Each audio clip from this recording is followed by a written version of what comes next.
will to teach us how to leave suffering, attain bliss and birth and death, and quickly realize non-birth. Phụng thính đại đức tạng thịnh, vì thứ pháp hội gặp nhất thiết chúng sanh, thịnh chuyển diệu pháp luân giao đạo ngã môn, như há liêu sanh tự đi khổ đạc là tốt chứng vô sanh. Homage to the Blessed, Noble, and Perfectly Enlightened One.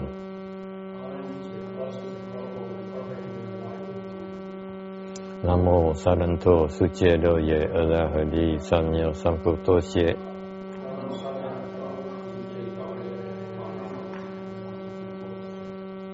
Namo Tát Đạc Tha Toya Daya Arahade Namyo Nambo Đà Tọa.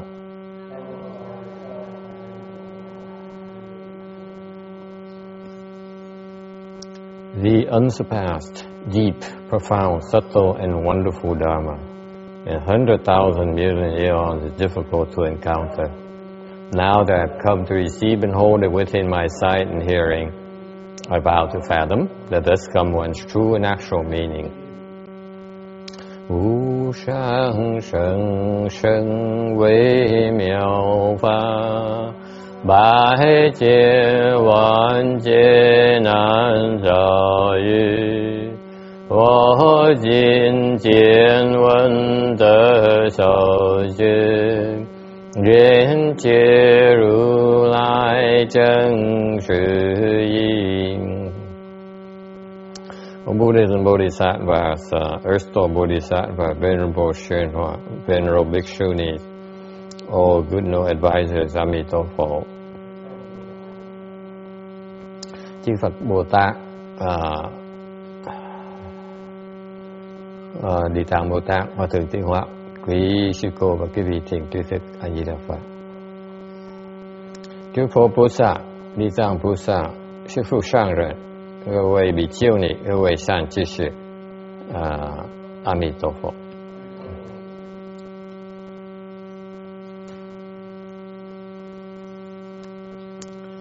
We on slide 983 of the Earth Store Bodhisattva, Earth Store Bodhisattva Sutra. We, in the midst of talking about zero blessings. In terms of making an offering to the triple jewel, you little bit of offering you make to the triple jewel, you do it right, it can generate tremendous blessings. For example, you toss flour in the air, strew flour in the air, it can end sufferings because the blessings are limited. Cúng dường cho Tam Bảo mà làm cho đúng theo đúng pháp ấy, thì cái phước điền nó vô tận. Chẳng hạn như ví dụ mình thảy hoa trên không trung, rải hoa trên không trung để mà cúng cho Phật Bồ Tát, cái đó nó tạo vô tận phước đức và có thể liễu sanh tử của mình. The Shastra on ending sufferings, it says that these blessings can help end this kind of death. Cái mấy luận nói rằng về liễu cái khổ thì mình liễu hai cái loại chết. And if you really believe, you can attain Buddhahood. Nếu thực sự có lòng tin, mình sẽ đạt được Phật quả. It turns out that it brings to mind what my teacher said when I look into his Dharma, studied his Dharma. Hồi trước khi mà tôi còn bắt đầu tu học Phật pháp ấy, thì được có duyên đọc được sách của ngài Tiến Hóa. And I remember not understanding a lot of things. Trước mình không hiểu gì nhiều lắm. Nhưng I remember something that sticks out that I couldn't figure out for a long time. Có một câu nói mà Ngài giảng mà tôi nhớ, tôi thắc mắc hoài mà tôi không hiểu tại sao. He says that those who believe will be saved. Ngài nói câu rất giản dị. Ngài nói là, quý vị biết không, cái người mà có lòng tin sẽ được giúp giải thoát.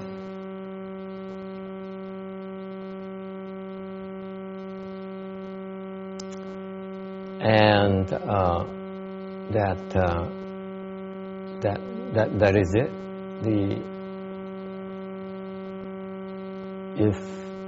If you have blessings, then naturally you bring forth the belief in the Dharma. Cái gì mà có đủ phước á, tự động nghe pháp cái tin ngay lập tức, không có đắn đo gì hết. Còn mấy người mà không đủ phước á, nói luôn nó tới cũng chừng nó thôi, họ không tin. Hỏi tại sao như vậy, tại sao này nọ. So if you have the blessings, the moment you hear the Dharma, you encounter the Dharma, something strikes a chord within you, and you say, hey, that makes sense to me. Okay? In other words, what does it mean? It also tells me that it's not the first time you heard it. That's the nature of blessings. Nó nói cách khác là cái gì mà nghe mà bỗng nhiên phát cái lòng tin ra. Tại sao tin? Tại vì tôi nói cái gì nghe, mình tin tại vì đây là không phải lần đầu tiên cái gì nghe cái pháp đó, cái gì đã từng nghe rồi, được nhắc lại một cái, bỗng nhiên tâm mình nó có cái gì nó cảm ứng, nghe cái mình lấp và mình tin ra, không biết choáng tay. Còn nghe lần đầu tiên cái pháp mà đại thừa, cái pháp nó bất khả tư nghị. Nếu dùng cái pháp đại thừa mà dùng cái trí mình để suy nghĩ, không thể nào hiểu được cái pháp đại thừa. Because Mahayana, nature Mahayana is so profound, so subtle, that if you use your conscious mind to try to understand it, you cannot possibly understand it. Yeah, it just has no way of understanding. This is why when we teach Mahayana, we stress meditation. We stress a form of practice. Bởi vì khi mình mà truyền cái pháp đại thừa, giảng pháp đại thừa, thì mình chú trọng dạy về cái chuyện rèn luyện, huấn luyện công phu. Because when you have some công phu, what happens is that the more công phu you have, the more chances you have to stop your conscious mind from working. Là cái việc càng tu càng lên á, thì càng ngày cái trí mình càng ít suy nghĩ. In other words, the higher công phu you have, the less thinking you do, less the conscious mind you use. Càng ngày càng lên á, thì cái trí mình càng bớt suy nghĩ. Did you hear me clearly? Càng công phu càng cao, mình càng ít suy nghĩ. Phải không bác Thân Hương? Because, for example, Jin Xiang, she says that last month she said, don't think so much.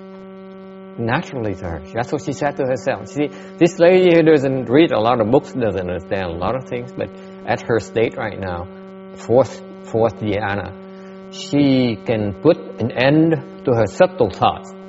Tại bác Thân Hương này, mặc dù bác không biết gì về Phật Pháp, không đọc nhiều sách lắm, nhưng đều bác đã đạt tới cái trình độ là tứ thiền rồi. Tứ thiền là mình ngừng lại được những cái tư tưởng vi tế, mình ngừng lại được. Bác thấy được cái tâm mình nó rỗng, trong mình nó trống. Nghe? Đó là mới bước đầu thôi bác ơi, còn lâu nữa nghe. It's only the first step. Still a lot more to go. Okay. The mind stops working, and you keep on improving. Now, eventually, your conscious mind stops working. That's at what stage? Lúc mình tiếp tục tu á, cho tới một trình độ ngày đó, mình có thể ngừng lại cái tâm, cái thằng ngã mình nó hoạt động, nó ngừng hoạt động. Lúc đó là lúc nào, quý vị biết không? Anyone knows? The first time that it happens. Routine. Do you know when it happens?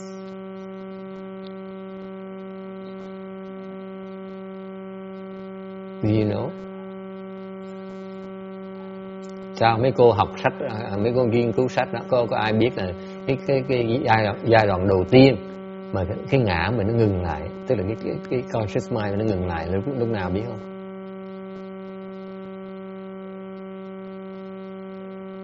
She doesn't know. I don't expect her to know. But tell her if she practices, it can be done. The ego stops functioning. There's no more routine. Routine becomes empty. It's not words. It's a state you experience. What is that? When does it happen? Mấy đệ tử Ngài Tuyên Hóa có ai biết không? The Master Shin Hoa disciples, does anyone know?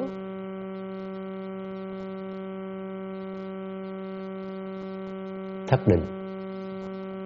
Seventh Samadhi. That's when the ego is suspended. Okay? It's not destroyed, it simply becomes suspended. Okay?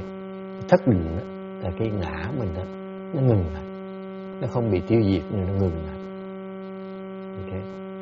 So the objective here is in cultivation. This is why Mahayana or the real Mahayana teachers is stress teaching samadhi power. Bởi vậy, mấy quý thầy mà dạy, quý thầy quý cô mà dạy về Đại Thừa phải chú trọng dạy về cái thiền định.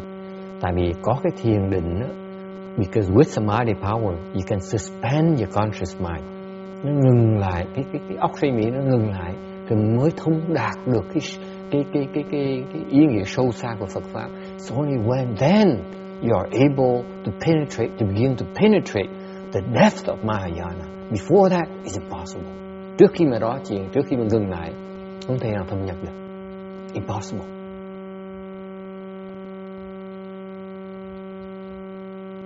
Okay? Now you know why. Now you want to know why in the main branch of Mahayana. Bây giờ quý vị mới hiểu rằng cái nhóm mà bên chánh tông của Đại Thừa là chú trọng về thiền tông. The main branch of Mahayana emphasizes chant.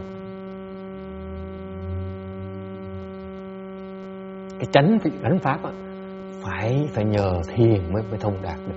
Thành những cái vị tổ sư bên chánh pháp toàn là thiền sư. All the patriarchs in Mahayana are all chant patriarchs. All of them. Bar none.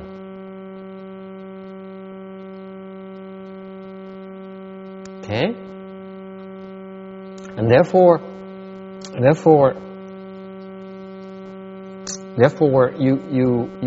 you cannot possibly understand what you're being explained or what you're reading.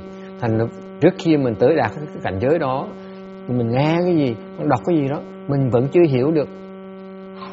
And the only way for you to make it to that state is by believing it's possible.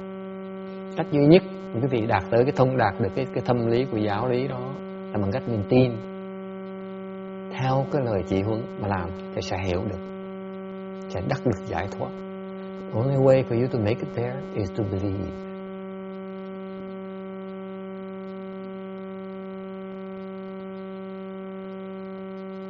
Okay. Now, it turns out that not all of us will be able to do that. Thực sự ra, thực tế là không phải ai cũng mình có đủ sức để đắc được cái giải thoát đâu. Okay. But some of us we simply don't have enough blessings. Like myself, I don't have enough blessings. Như cá nhân tôi không đủ phước, thành phải đi làm hiệp cày để mà tạo phước. Thì so for people who do not have enough blessings to obtain liberation or obtain wisdom, open their wisdom, then the Buddha Dharma, the Chinese tradition has this Dharma door of Pure Land. Bởi vậy bên cái Phật giáo Đại Thừa mới chế ra một cái tông là tông tịnh độ, để giúp những người không đủ sức mà đời này đắc được giải thoát, to help those who are not able to obtain liberation this lifetime, obtain liberation next lifetime, if you make it to the Pure Land. Nên giúp họ đắc được giải thoát cái kiếp sau nếu như họ vãng sanh được.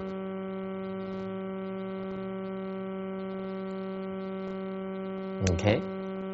Application is very wonderful, not only for yourself. Cái đấy không phải riêng cho mình không. I'm talking about the one that your loved one. Nói những người những người mà quan trọng trong cuộc đời mình. Okay. The Dharma is able to help them obtain liberation as well. Okay. là cái pháp để giúp cho những người mà không phải là có sức tu không, những người không đủ sức tu thì vẫn có thể giúp họ để mà giải thoát được như thường. The only thing, the key thing there is you need to believe. Họ phải tin. Họ không tin không giúp được.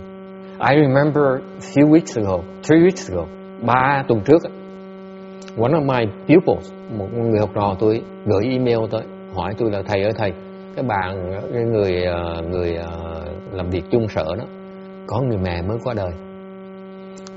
She emailed me and she said my co-worker is Chinese and his mother passed away, recently passed away, and he requested through the Pure Land Dharma, the 49-day Dharma through another temple close by.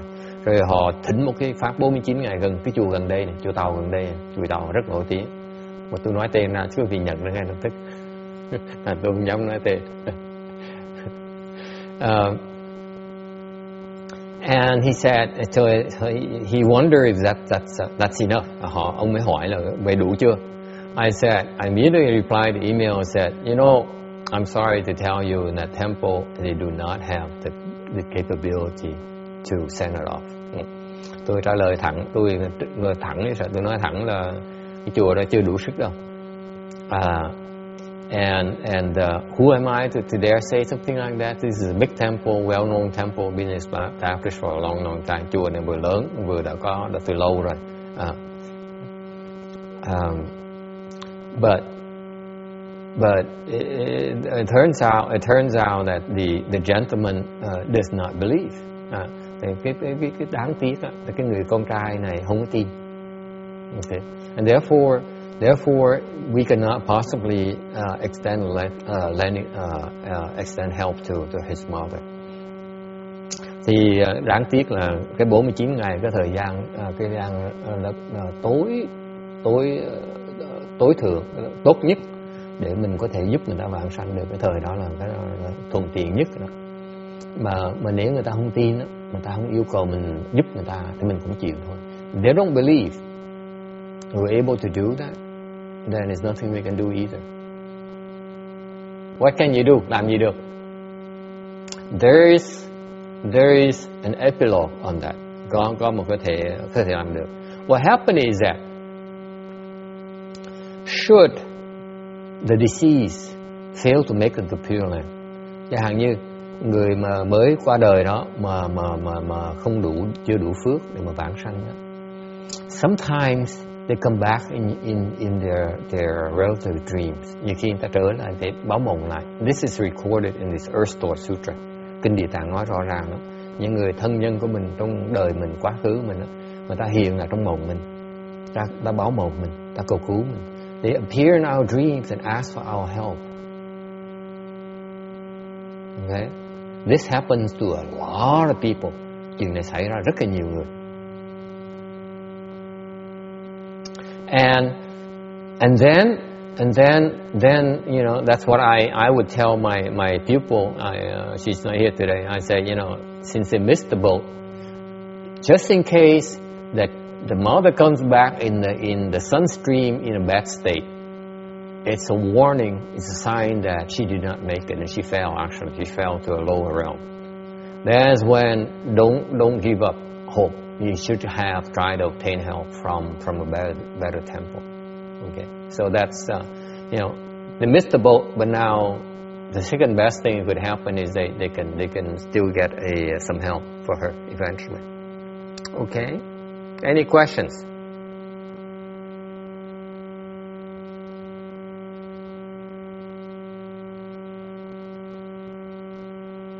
So bringing forth the faith and belief is a very difficult thing. Bởi vậy muốn có lòng tin chuyện cực kỳ khó, cần rất nhiều phước. It takes a lot of blessings. And that's why Mahayana, bởi vậy trong cái đại thừa mình á, okay, cái pháp đầu tiên đại thừa mình dạy là pháp gì? What is the first dharma that Mahayana teaches? And you Americans would not like this. Giving. That's what, because it generates blessings.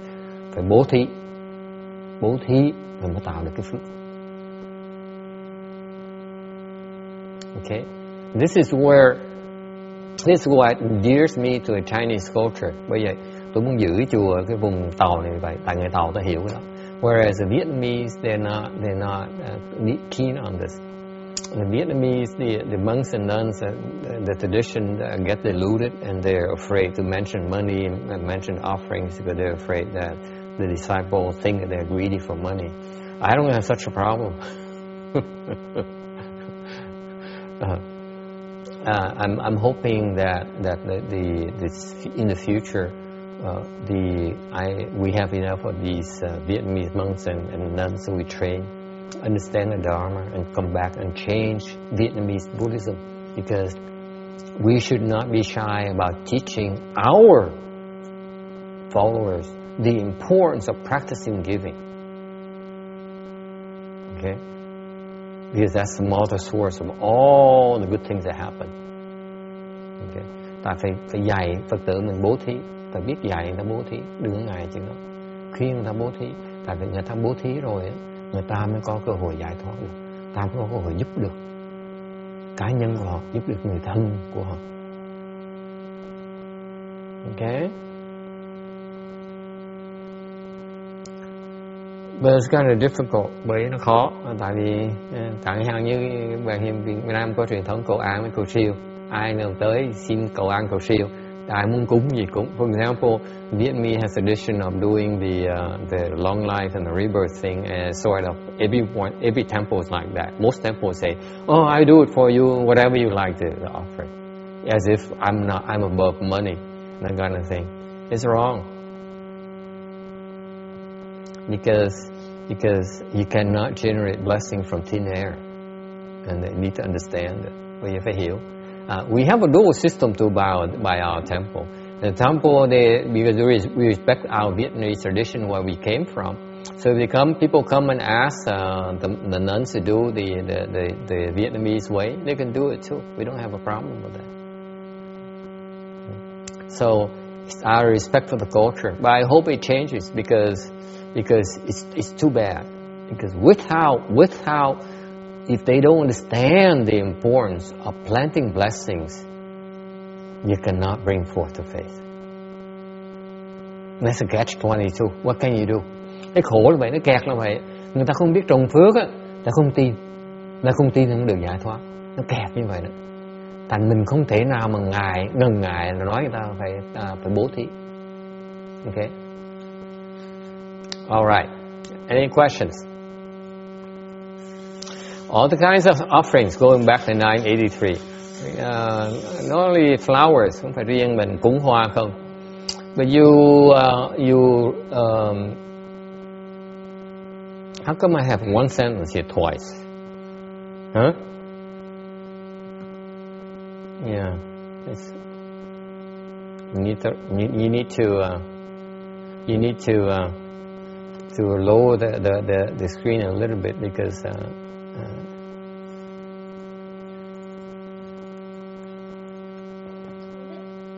No.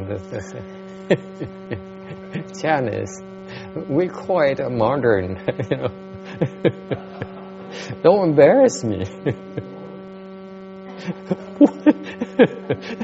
Chinese, shame on you. What would people think of us?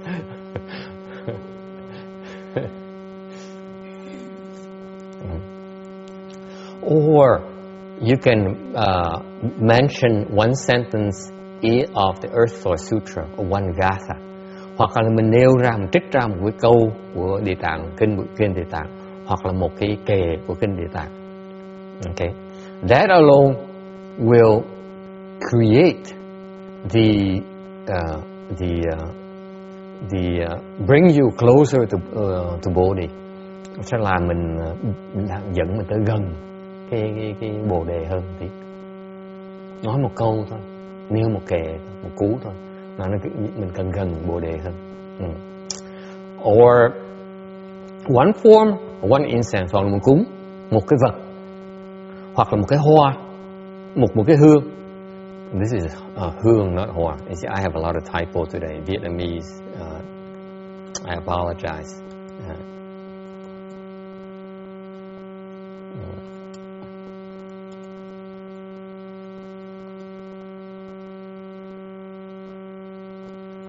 dâng một cái sắc, dâng một cái hương. You plant the seeds of never retreating. Cúng một cái sắc, một cái hương, thì mình trồng cái nhân để sau này mình không bao giờ thối chuyển. Okay. Mình tiếp tục mình đi tới Bồ đề, không bao giờ mình ngừng hết. Dễ sợ không? Can you believe that? Can you believe that has so much blessings?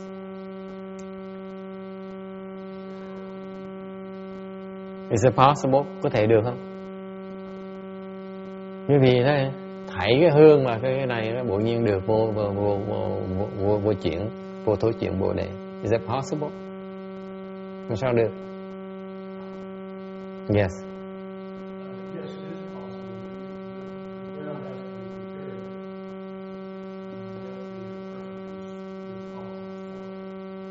It's possible for some people, not for all of us. Tùy người. Cái người mà làm được á, như mình á, mình làm được. I tell you I can't. It won't work for me. Cái câu này nó không đúng với tôi. Tại sao vậy?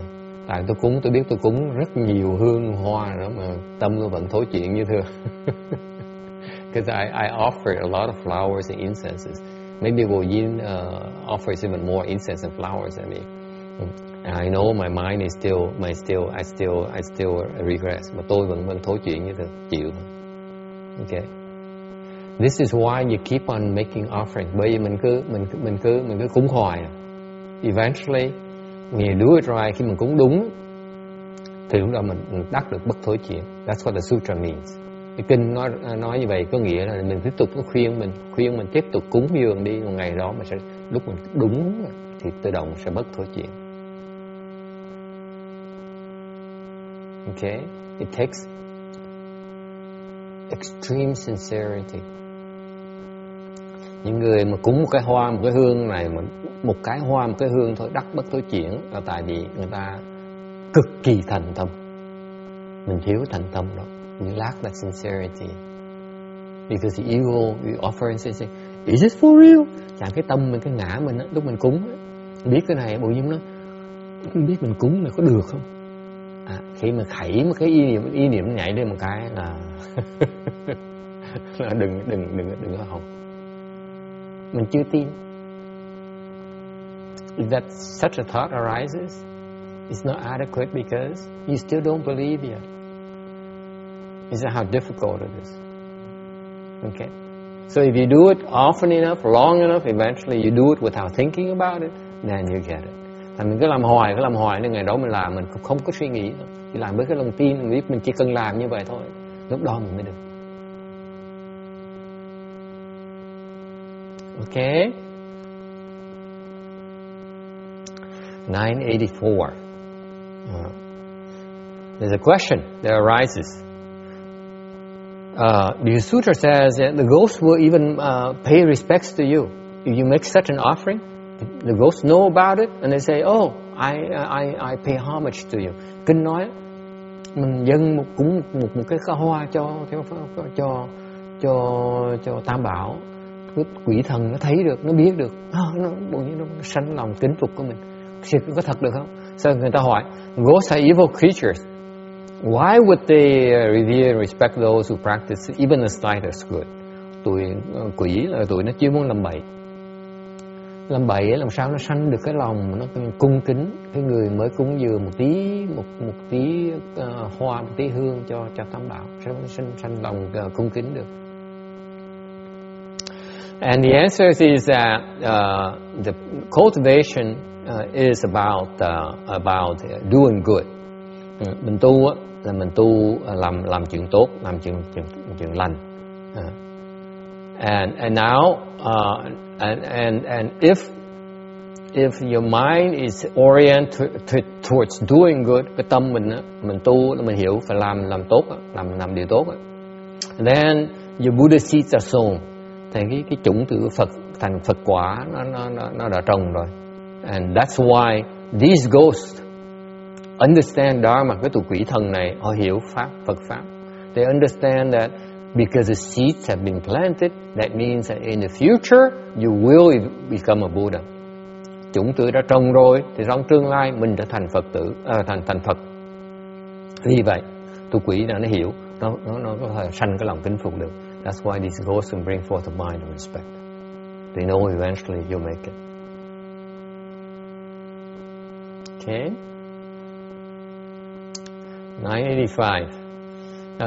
We will order all the smaller ghosts, each of whom has great power, as well as all the ground spirits, to surround and protect that person. Evil events, accidents, severe and unexpected illnesses, as well as all other unwelcome phenomena, will not be allowed to draw near his dwelling or place of residence, much less enter the door.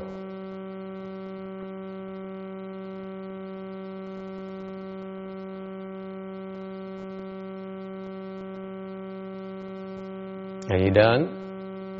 Routine? Very good. Chúng con lại hạ lệnh cho những quỷ nhỏ nhưng có sức lớn, cho kẻ có trách nhiệm về khu vực ấy, bao vây và hộ vệ, làm cho việc giữ và việc ngang trái, bình giữ và bình ngang trái, cho đến mọi sự không vừa ý đều không đến gần được những chỗ nhà cửa họ, huống chi để cho xâm nhập cửa họ.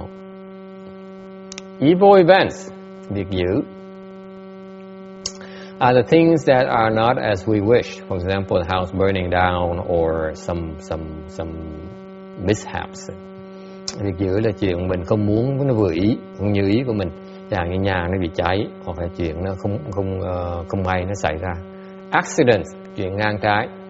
Like car accidents, plane crashes, train derailments, chẳng như tông xe, hoặc là rớt máy bay, hoặc là xe lửa bị sụp đường ray. Severe and unexpected illnesses, the bad things could happen to us. Những cái bệnh dữ và bệnh ngang trái, grave sicknesses that may cause death or are incurable.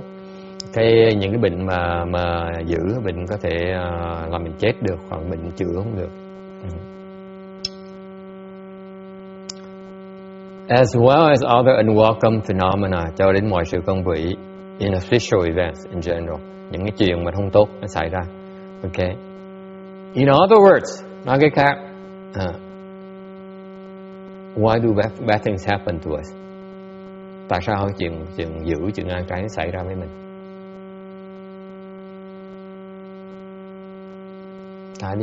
Tại mình tâm bậy.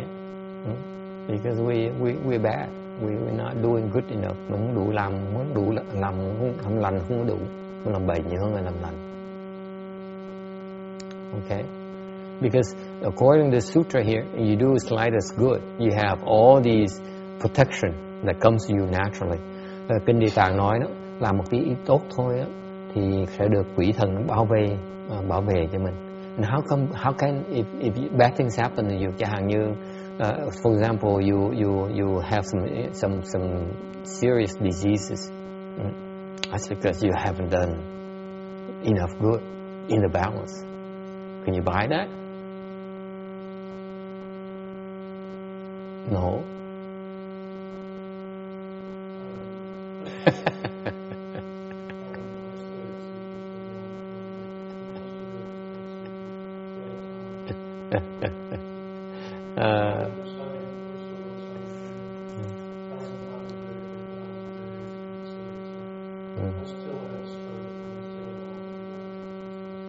Yeah.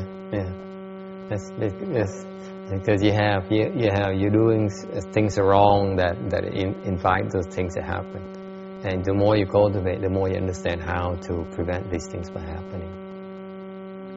Wisdom is that you understand, you put the linking between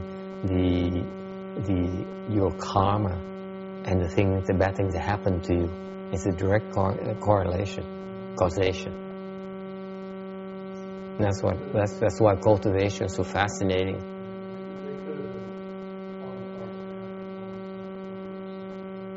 Okay. One funny thing is when I was after I got out of the hospital,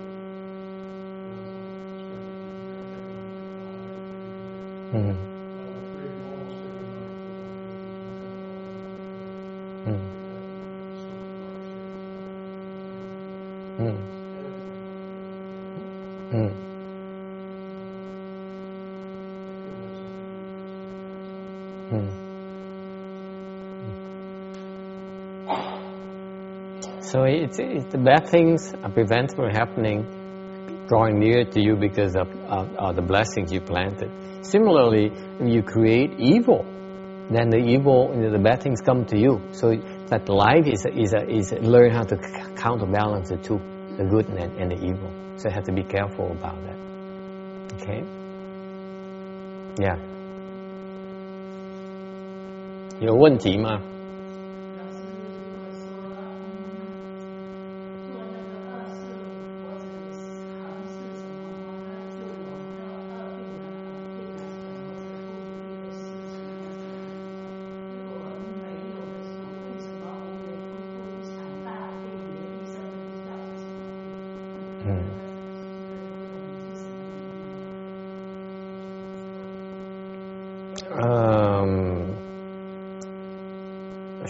？I missed one part of her sentence. It's a little too fast for me. So can you translate into English for me?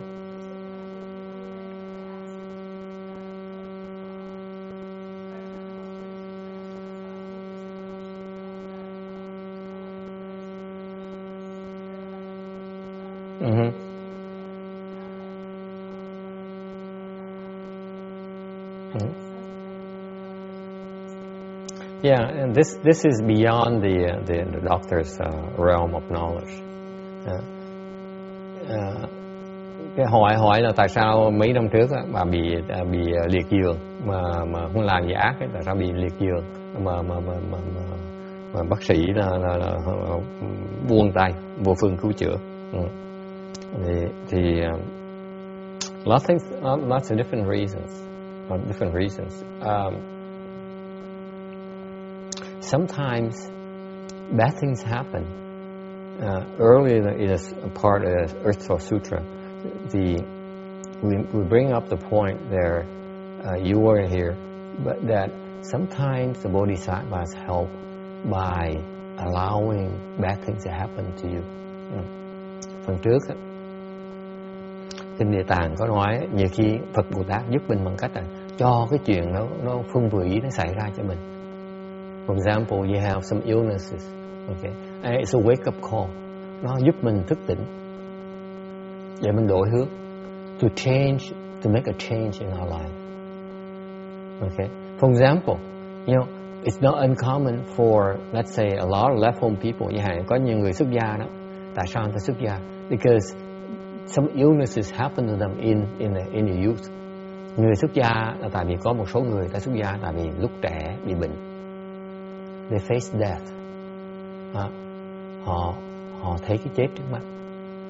And they escape death. Họ thoát được cái chết. Thành họ có cái dửng dưng với cuộc sống. They can detach from life then. Okay. Thì lúc mình thoát ra cái chết rồi, mình mới có được cái dửng dưng.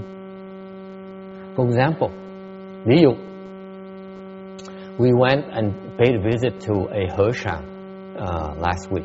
Tuần trước tôi dẫn quý sư cô tới thăm một cái hòa thượng ở Bosa. Okay. He said that when he was younger in Vietnam, he tried to escape the communist regime. He did it 6 times. Hòa thượng lúc trẻ, lúc mới 20 mấy tuổi là muốn chạy, muốn trốn xứ Việt Nam. Mà trốn là 6 lần. Mà lúc nào cũng suýt chết. 6 times he barely escaped death. And he finally made it. Một khi mà hòa thượng mà thoát được rồi, bây giờ cái chùa xây lớn thiệt lớn. Now his temple is this huge, and he's not really enamored with his temple. Xây chùa vậy thôi, còn không tham cái chùa. Được cái dửng dưng đó. So cái đó là cái bài học cho mình thấy mình không cần cái vật chất bên ngoài, nó cái thân mình không bị chấp trước vào cái thân mình. These are the bad things that happen to you, enables you to detach from your attachment to your body.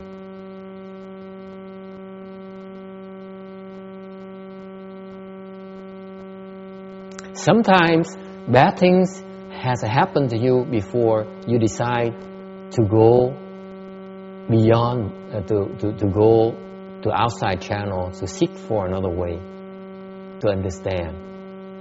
Okay, and that's how you discover it. Yes, that's how you find a path to liberation.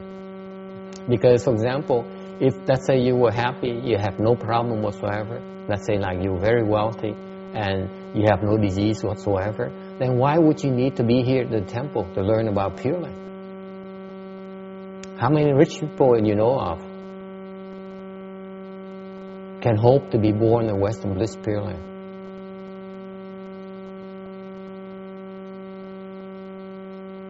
Okay?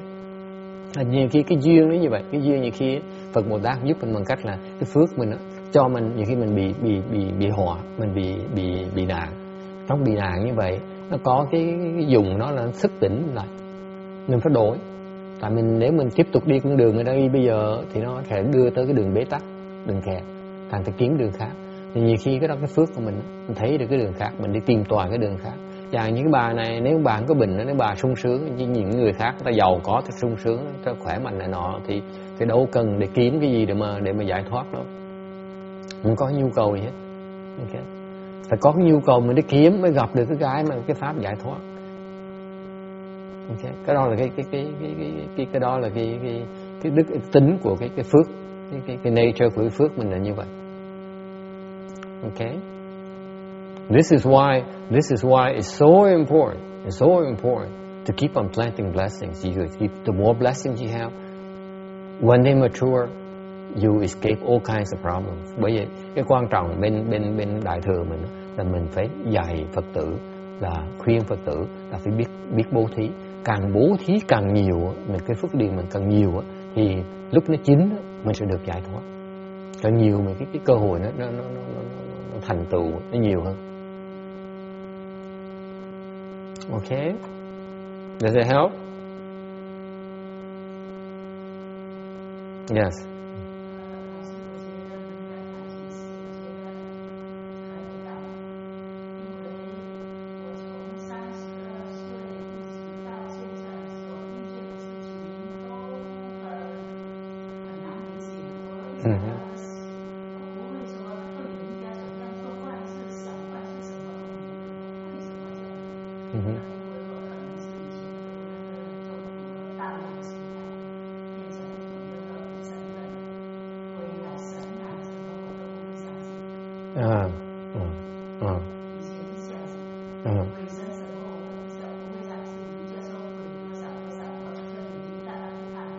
以前是不会相信的，真的吗？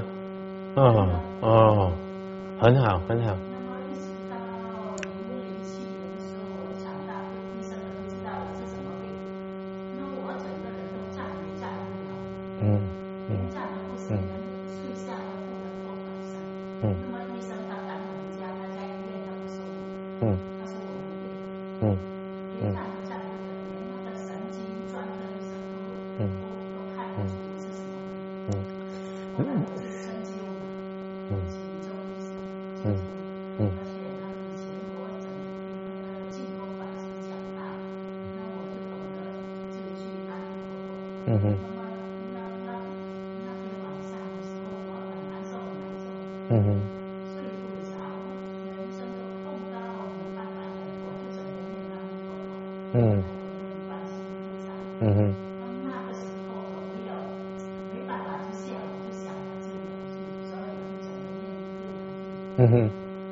那么妙很好Let me translate. She says what I said seems to make a lot of sense to her, because she says when she was in mainland China,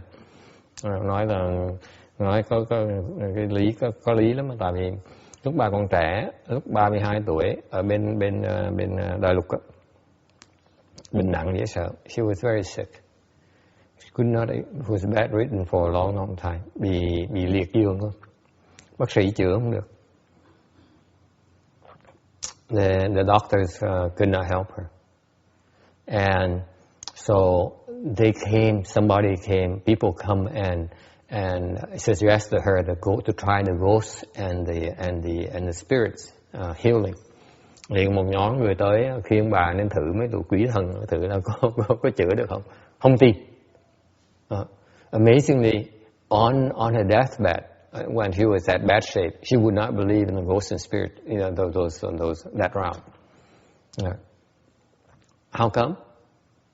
But when she heard about Jin Kung Fa Shi is a Dharma master. Jin Kung is a Pure Land, well-known Pure Land Taiwanese master.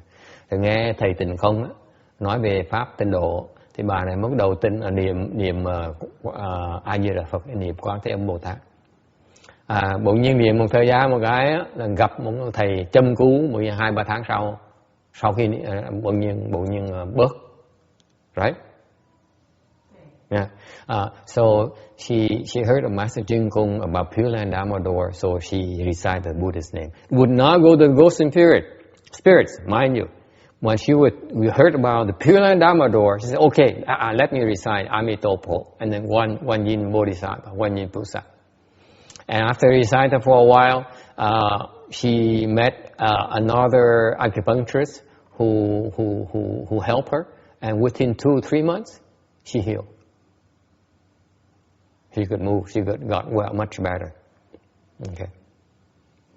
So again, it's a nature of your blessing. Cái này là cái bản tính của cái phước mình đó. Khi mình có phước á, tụi quỷ thần nó tới, nó đụng mình không được, mình không tin tụi nó được. Nó làm gì này mình không tin.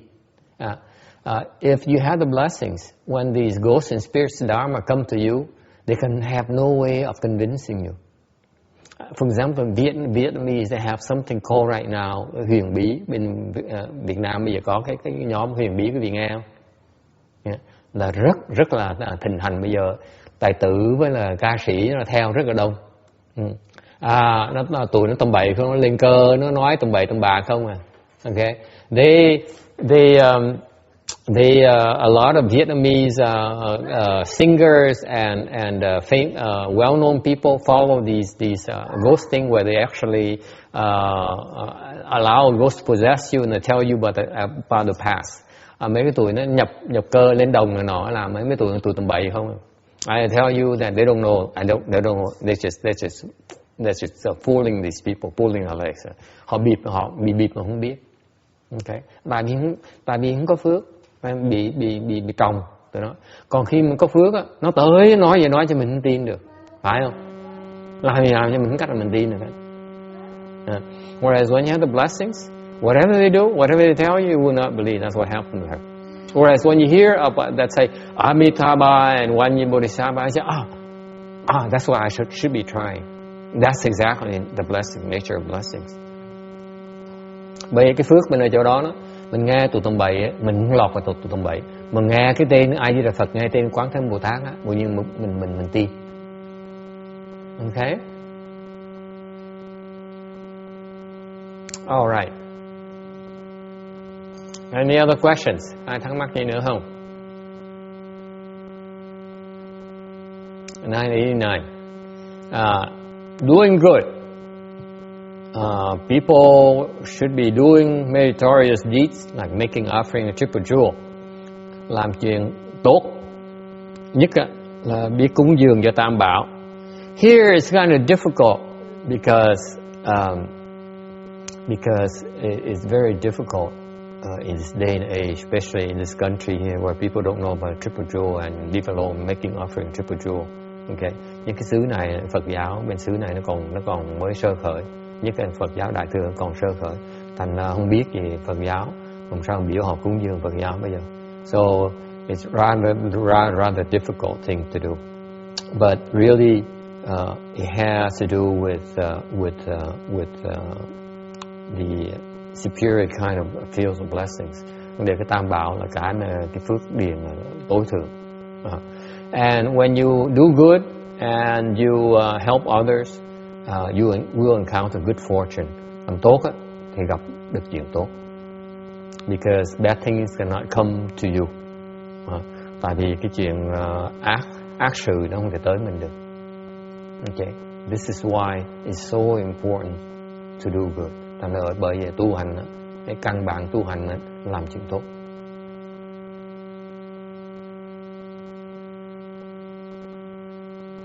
Okay, it's not about understanding. Tu hành không phải là hiểu, tu hành là làm tốt. It's not about understanding, it's about doing good. Okay? 990.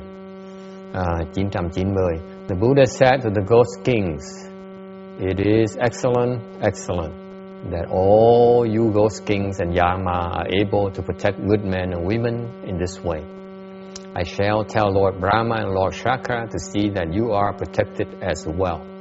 When this was said, a ghost king, the assembly named Ghost King, Lord of Lifespan, said to the Buddha, Well, honored one, my conditions are such that I'm Lord of Lifespan of humans in Jambudvipa, and govern the time of their birth and death. My fundamental vows are based on a great desire to benefit people, but living beings do not understand my intent and go through birth and death uneasy. Why is this?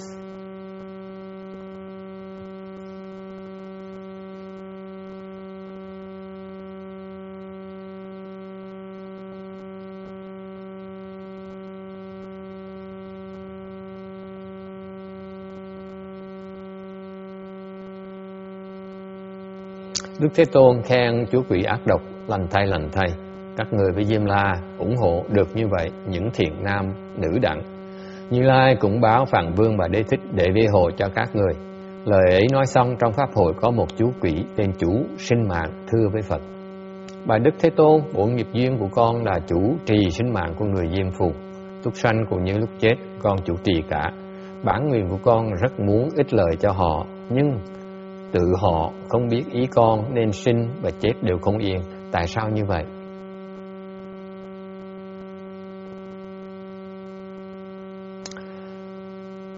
Mạng sống, lifespan, is under the control of this ghost king. Cái chú quỷ sinh mạng này là nó phụ trách về họ. Cái chú quỷ này quyết định mình sống bao lâu. Okay.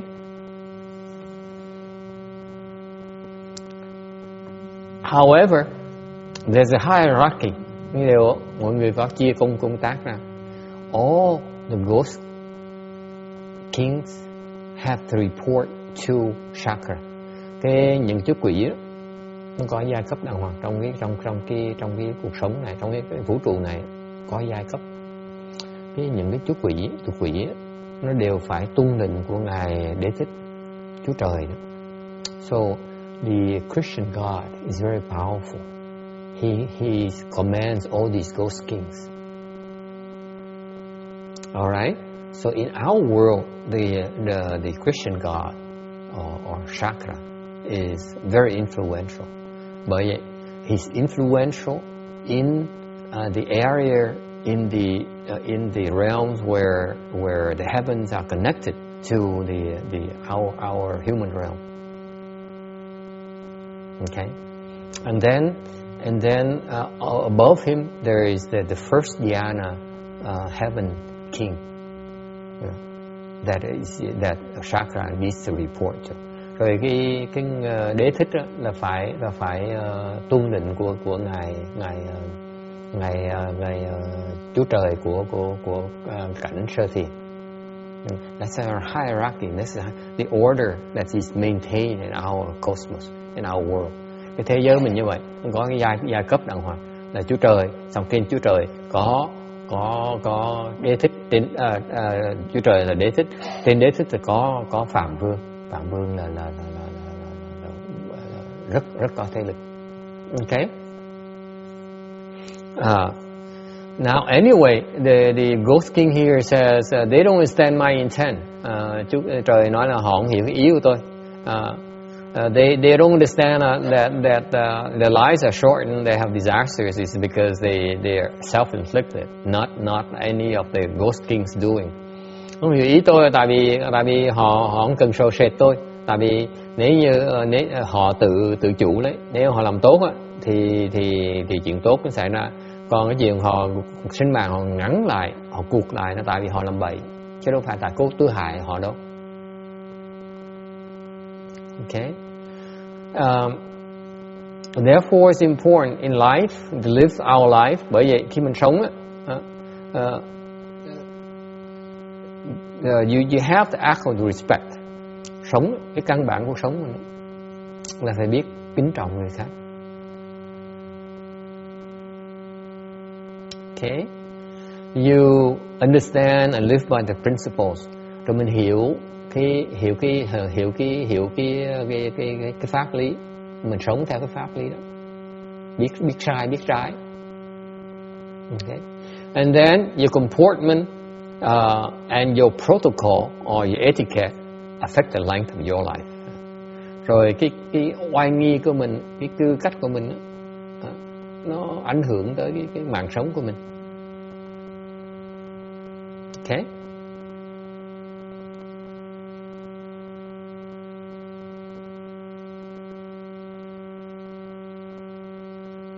So in brief, you're doing good, you lengthen your life. You're doing bad, you shorten it. Nói cách khác, là mình làm tốt á, thì sinh mạng mình nó kéo dài ra. Mình làm xấu, mạng mình nó cụt lại. Cái sinh mạng á, nó không có khẳng định. Your life is not fixed, your lifespan is not fixed. It can't be extended. Cuộc sống đó, mình có thể kéo dài ra, hoặc có thể làm ngắn lại. It can be extended or can be shortened. It's up to you. Tùy mình hết. And this is what I find fascinating about people. Cái này tôi thấy tôi rất là thấy lạ lắm. Tại vì that's why a few months ago I wrote an article, posted an article on our website about unhealing illnesses. Hồi trước, cách đây vài tháng, tôi đăng một cái bài nói pháp ở trên cái võng, cái internet, cái website của chùa mình. Thì thầy giảng về làm sao mà chữa bệnh. Okay. When you're sick, if you're sick, you do good, you lengthen your life. Lúc mình bệnh, mình làm chuyện tốt á, thì cuộc đời mình nó dài ra.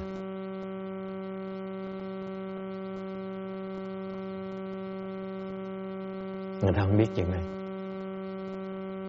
Okay. Ý ngài. For example, what happened in the routine where she said, I was told to recite Amitabha's name one year. Okay, that's her doing good. When it happens, she has a response right away. Chẳng hạn như cái bà hồi nãy bà kể chuyện đó, cái bà đã bệnh liệt dương đó, mà nghe tên ngài danh hiệu ngài A Di Đà Phật, tức là ngài Quán Thế Bồ Tát niệm một cái, bỗng nhiên người được đỡ. Cái đó là làm chuyện làm tốt. You see that right there in front of your eyes. You see that routine? It's doing good right there. That lengthens your life. It's a good thing because if you believe in the ghosts and spirits, that way you have been doing the evil. Ngược lại, hồi nãy bà cũng đó bà tin theo tụi quỷ thần, bà đi theo đường tụi nó đi làm bậy là ngủm củ tỏi rồi. I would have shortened your life. You wouldn't have a chance to be here today. You see? Doing good right there. Reciting Buddha's name is doing good. Niệm Phật là chuyện làm chuyện tốt. Kéo dài sinh mạng. Okay? It lengthens your life. Reciting a strong mantra lengthens your life. Okay? And this is what most people don't realize. Bởi vì người ta không hiểu. Người ta không hiểu chuyện đó. Bệnh nó làm tốt sẽ kéo dài sinh mạng. Chẳng phải, I know some people who are sick and the American doctors give up hope on them, so now they're traveling the world to try to find a cure. Có những người tôi quen bệnh, bác sĩ ở xứ này nói là bỏ tay rồi, giúp không được nữa. Bây giờ họ làm gì? Họ đi coi mấy nước khác để kiếm thầy để mà chữa. If I were them, những người đó thay vì mình bỏ tiền ra đi du lịch qua những xứ khác, those people, instead of spending a fortune on traveling and looking for trying new and different medicine, okay, I would use part of that, invest part of that into make an offering a triple jewel, and ask for help. They don't know that. Who would believe that? Huh? Who would believe it?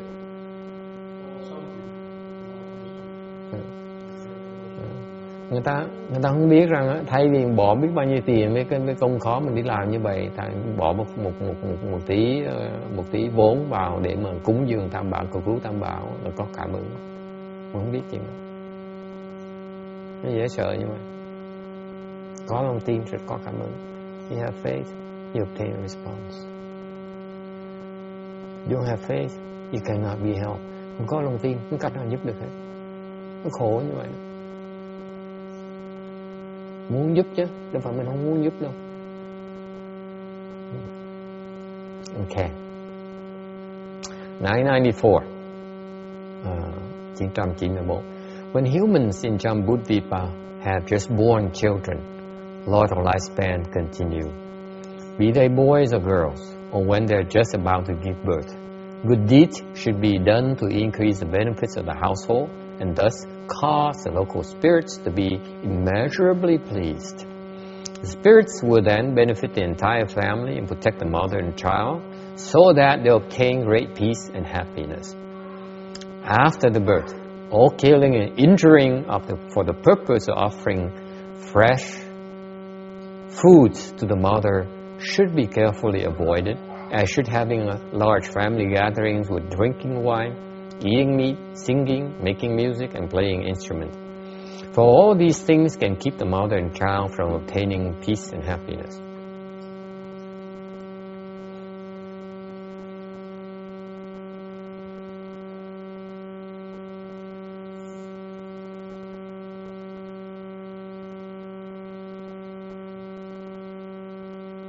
Vì người diêm phù mới sinh, không kể nam nữ hoặc lúc sắp sinh, thì chỉ nên làm lành để tăng lợi cho nhà cửa, làm thổ địa hoan hỷ vô lượng, ủng hộ cả mẹ lẫn con, cũng được đại an lạc, ích lợi quyến thuộc.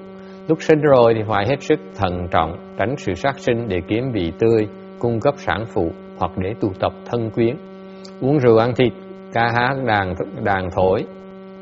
Nếu làm như vậy thì làm cho cả mẹ lẫn con không được yên vui. At time of birth, mới sinh,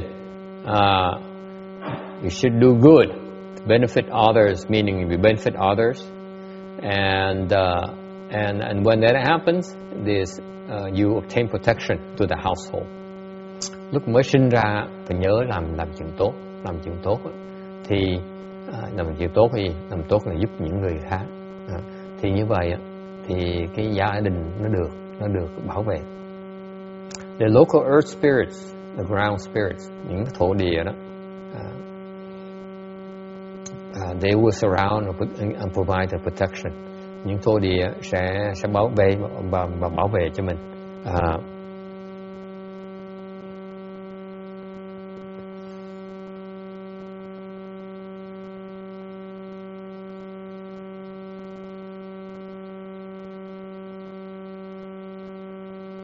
And so that's their function. Their function is to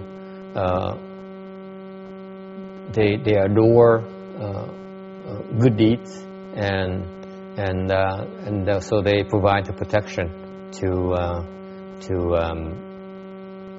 those the good doers. My mind a little bit foggy today, so I'm not sure what this last sentence here means. What does it really mean to you?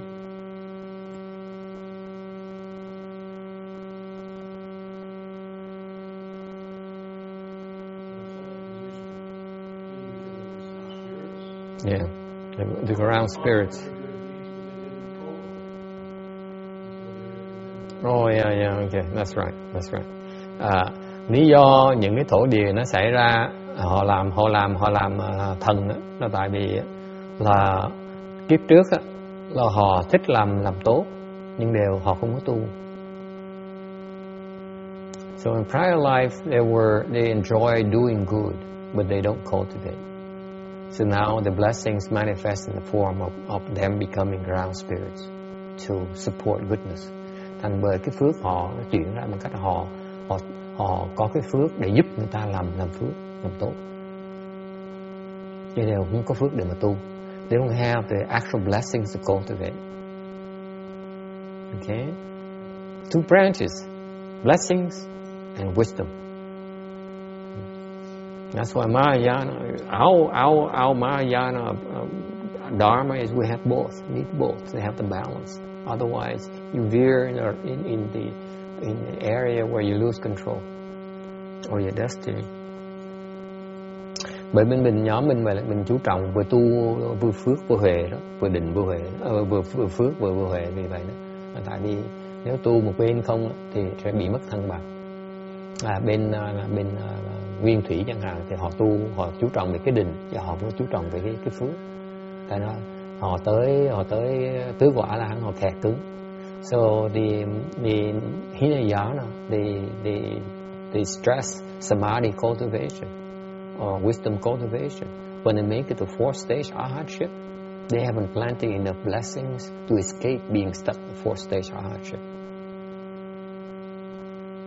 Bởi vì cái pháp họ kẹt cho đó, họ tu, họ tới, họ cái pháp mà hay đó, dù họ đã đắc tới tứ quả, đem tới tứ quả này, đều họ cái lỗi lầm họ là họ không có trồng cái phước để thoát cái bị kẹt ở tứ quả,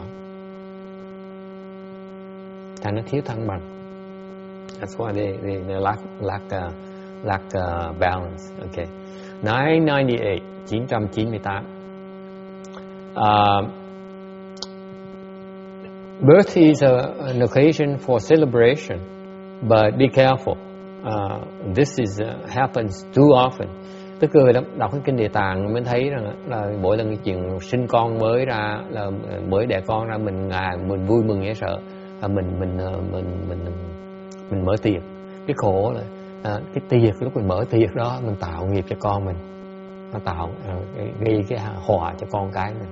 What people don't realize that when you create these celebration things, they are actually causing problems for the newborns. That's why the sutra here spells it out. Bởi kinh Địa Tạng, ngài Địa Tạng rất là từ bi, ngài nói rõ ràng nữa. Biết thông thường mình đẻ con ra mình khao chứ gì, không được, phải cẩn thận, phải làm cho đúng, đừng có làm bậy. So when you have this celebration, make sure you don't indulge in fresh food, or you buy live animals and then kill them for your celebration. Truyền thống mình, cái người Á Đông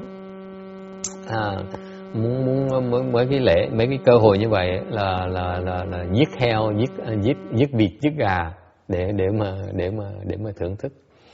Or you drink wine, hoặc là uống rượu. Fresh food. In Asian, for example, they have this tradition of killing the pigs and when they're still fresh. You know, you don't know this because if you go to a farm and have a pig slaughtered and you bring it back and cook it right away, it's much fresher, much better than buying it from the supermarket. This is why the Asians still love to go to the farm or raise a duck or chicken in the backyard and then sacrifice them. So you know what I'm talking about. Much better, much fresher. This is what was meant by fresh food. Cái người Á Đông mình thích cái vị tươi càng tốt. Cái tươi đó là phải giết nó, phải sát sinh, tạo cái nghiệp sát sinh. So you're creating the killing karmas here. Okay. And attach to the newborn. Mình tạo cái nghiệp sát sanh, mình gắn cho cái người con mới sinh ra. Nó khổ như vậy đó. Or you drink wine that plants the seeds for stupidity. Uống rượu để trồng cái nhân để vô minh, thành gắn cho người con mình. You attach to the newborn as well. Eating meat, ăn thịt, you cut off the seeds of kindness and compassion. Ăn thịt á, okay. I don't mean to offend those of you who are not vegetarian. Xin lỗi quý vị nào còn ăn thịt đó.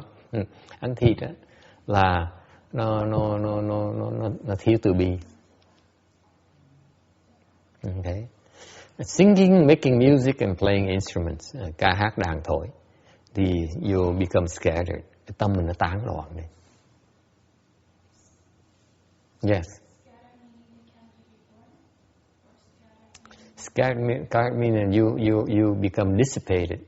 You cannot concentrate. You cannot tell right from wrong.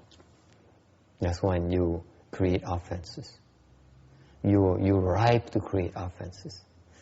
Yes. Even playing the piano or the guitar. It makes you scattered, absolutely. Even the piano. Yes. Except for when you play it to make an offering, the triple jewel, that's different. Okay. On the other hand, actually the cases where actually the professional pianists, they enter samadhi while playing the piano. But it's because they do it, not because of true cultivation. There are always exceptions. But the idea here is when you're singing, playing music, and playing instrument, here refers to the fact, in the spirit of celebration, when do these things are designed to make us scattered. I'm not talking about the professional piano player. Okay? Does that clarify for you? Hỏi là mình ca hát như vậy, mình tán loạn là sao? Tán loạn có nghĩa là cái tinh thần mình nó bị nó không có định, nó lung lạc thì thích làm bậy.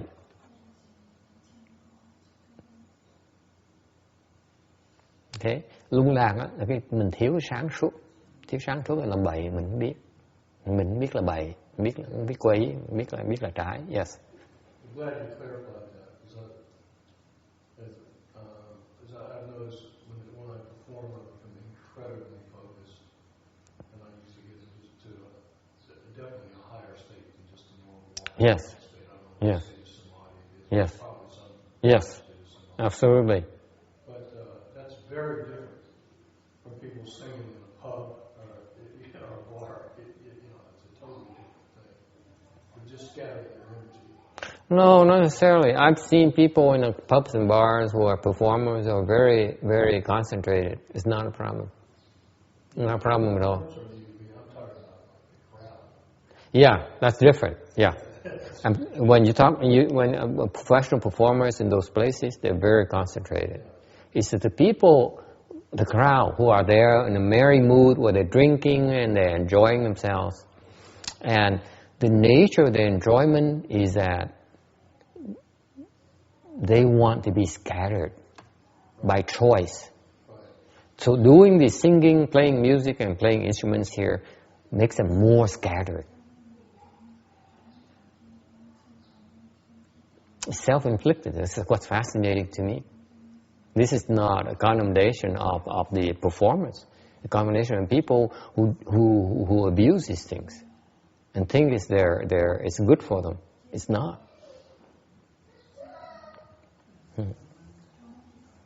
Cái này không phải mình chỉ trích những người gọi là sướng ca vô loài, những người Việt Nam có cái câu nói sướng ca vô loài, không phải như vậy. Những cái người mà trong nghề ta làm như vậy, ta rất chú tâm. Ông này ông nói lúc mà ông là một ca sĩ, ông nói là lúc ông mà hát, ông hát trên ông hát trên sân khấu thì ông rất là chú tâm. Thì tôi không nói là những người này là làm cái tâm nó tán loạn, chỉ tán loạn. Tôi nói diễn tả những cái người á mà trong cái tâm họ là muốn vui chơi, thành ra họ ca hát, họ nhảy, họ đàn, họ đánh đàn đó để họ cái đó dùng cái đó phương tiện để mà cái tâm họ càng ngày càng tán loạn, càng lung lạc hơn nữa. Ok, tưởng như vậy là hay, cái khổ là vậy đó. Không biết là khổ. Yes.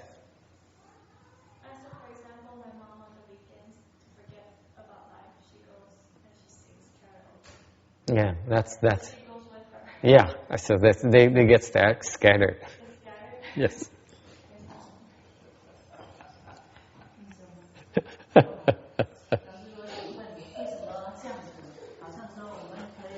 No harm, no harm, no.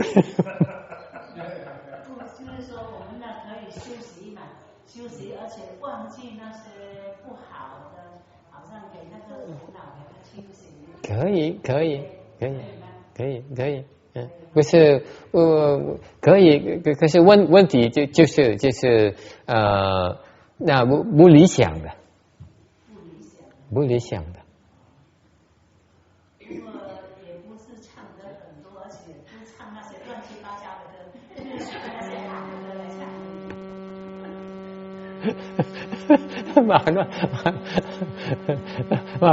bà nói là buổi chiều cuối tuần đó là hai chị em bà này chị em thương nhau dễ sợ, rất thương nhau, dễ thương lắm, cái cặp chị em dễ thương lắm, cưng nhau dễ sợ, ôm ấp nhau, dẫn nhau đi đâu làm gì, không phải đi rượt trai, đi ra để hát karaoke. Mấy bà đính chính mà nói tôi làm như vậy là tại vì tôi muốn cô khuây khỏa chứ đâu có làm gì bậy đâu, nên cho mình quên cái sự khó nhọc của tuần, mình khuây khỏa. Thì tôi nói cái đó có lý, đâu có hại gì đâu. Tôi nói tôi đồng ý, nhưng nó chưa phải là lý tưởng thôi. I'm saying there's nothing wrong with that because she and her sister they are very protective of each other and very close. So it's a form of bonding. This is very very important. Cũng ok, không phải quan trọng.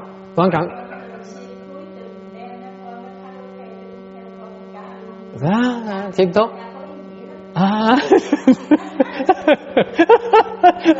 Now she admits she does it too.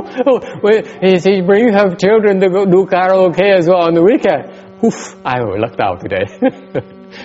Cái miệng chưa muốn chỉ trích người ta, ngày hôm nay mình hên vậy sao? Anyway, so it's a good thing. Why is it a good thing? Let me tell the good thing about that. Cái chuyện nó tốt tại sao? Because it's a time to bond. Lúc đó lúc mình gần gũi với người thân của mình,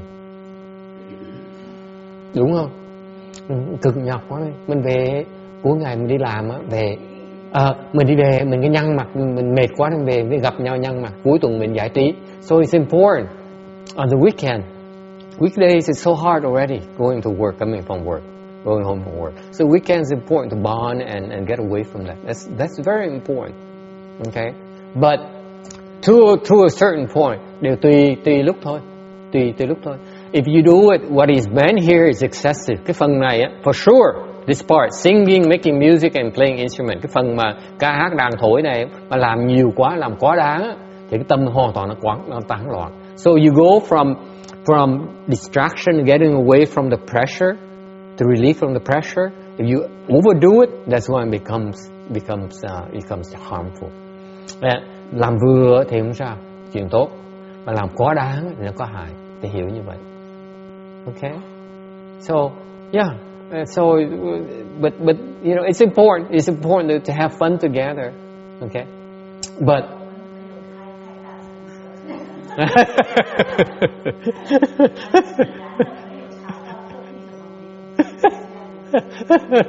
họ kín đáo đó, hai chị em chỉ hát nhỏ với nhau thôi. Nothing wrong with that. You gotta have fun with a loved one. Mình phải khuyến khích là phải có cái vui chơi với nhau. Okay. Yes.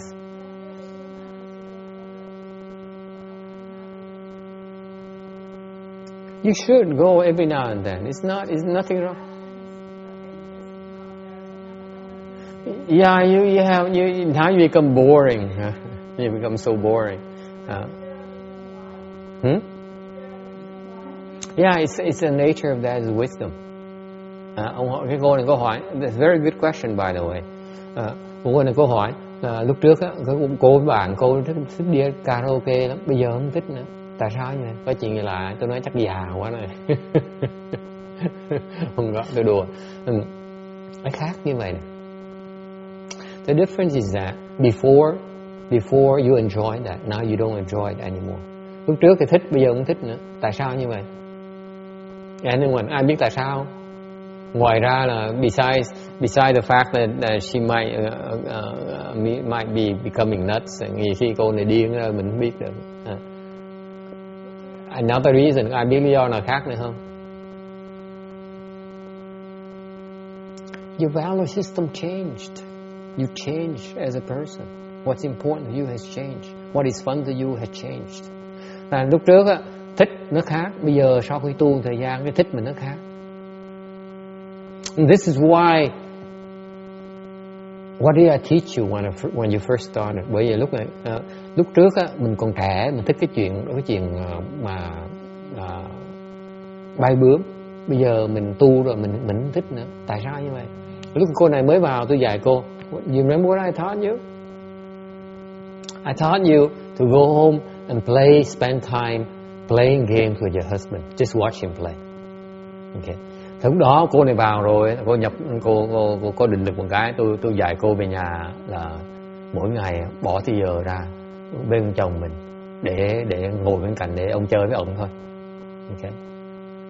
What was that dharma? You understand the nature of dharma now, Janice? To bond, để mình vui, mình có cái sự liên hệ với người thân của mình. And what else? Mahayana is that even though you don't enjoy it, you can enjoy it. The joy can come from him. Mặc dù mình cái trình độ mình không thích làm như vậy nữa, nhưng nếu về cái pháp tu hành của mình đó, cái vui đó, có thể từ mình hoặc từ người khác đem tới cho mình. Mình học bằng cách đó, mình gần gũi người thân của mình để mình thấy cái vui của người ta, mình vui hưởng lấy cái vui của người ta. Đó là cái cách mà mình liên hệ người ta luôn. It's another form of bonding right there. It's very important. Young people don't understand the importance of bonding. Not only in terms of enjoy themselves, but take the joy from their partners.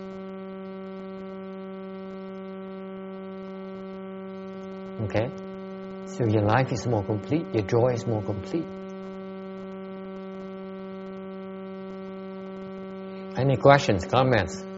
Now you don't enjoy it anymore, but that is not necessarily bad. Is it? Because right now, even not you, but Amy, she's at the state now where she's at her level. She doesn't, she's not into those things anymore. But last year she was important to her. But now it's not that important to her anymore. That's all. Nothing wrong with it. You don't enjoy it as much as before. It's called wisdom. It's called growing. It's called growing up. Mình dạy Phật tử khi người ta tiến bộ, mình thấy được cái cảnh giới, cái việc hàng ngày lúc làm cái việc dạy, thấy cái trình độ người ta rồi, người ta đổi theo cái trình độ người ta. Như bác Thân Hương chuyên môn là ngồi suy nghĩ, ngồi tính toán, so đo, đúng không? Có đời chung so đo không? Bây giờ mình ngồi tỉnh bơ, ngồi tà, đúng không? Nhã đó, bây giờ xả nó được. Cái đó tại được tới cái trình độ mình có thể xả được rồi. Còn cái người mình chưa đủ trình độ, mình phải ưu tư, mình lo, mình bấu vào cái mà nó quan trọng cuộc đời mình. Tại mình chưa đủ sức để mà xả. Bây giờ xả, chứ ngồi im, thấy cũng được, không thấy không được, đúng không? Nhưng trước phải ngồi, tôi phải hiểu chứ, tôi phải nó, bây giờ không đòi. Cái đó là cái huệ đó. Hay thấy cô Amy cũng như vậy, cô tới cái trình độ mà cô đam theo đuổi cái đó nữa. Okay. Cái đó là cái tự do của mình, cái sướng của mình ở đó. Mình được cái tự do, mình được cái tự chủ. Còn mình sống, mình phải bám víu vào, mình thiếu cái tự chủ, mình thiếu cái sáng suốt. Sống là lúc mà mình cần, mình bám víu. Khúc mình không cần bám víu.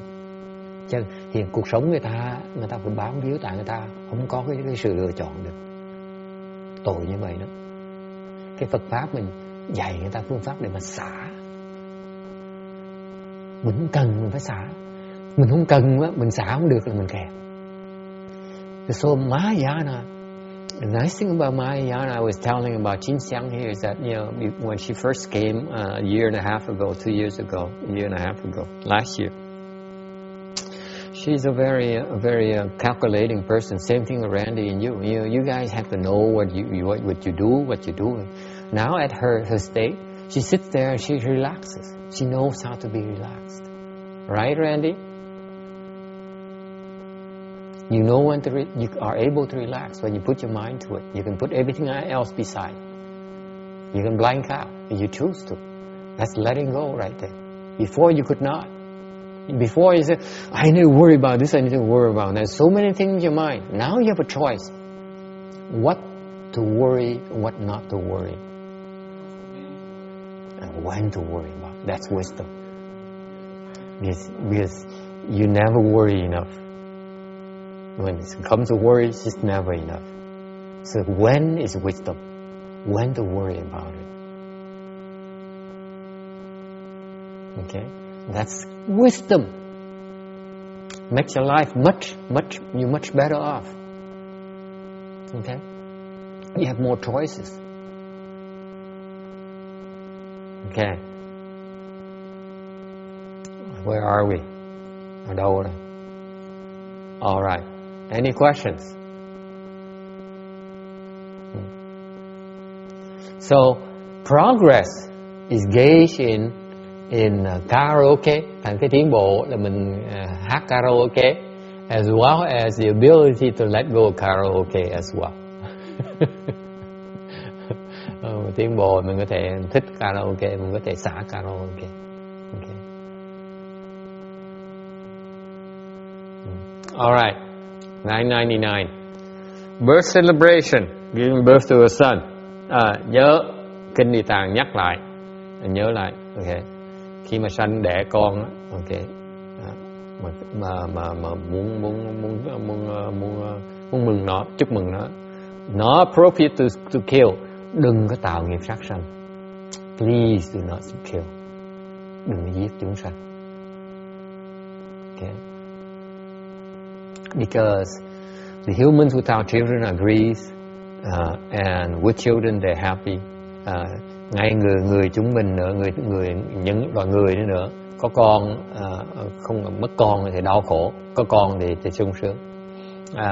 We should all realize that animals, birds and animals, they also love their children. Phải nhớ rằng loài cầm thú đó, loài chim với lại chóc đó, nó cũng biết thương con đó.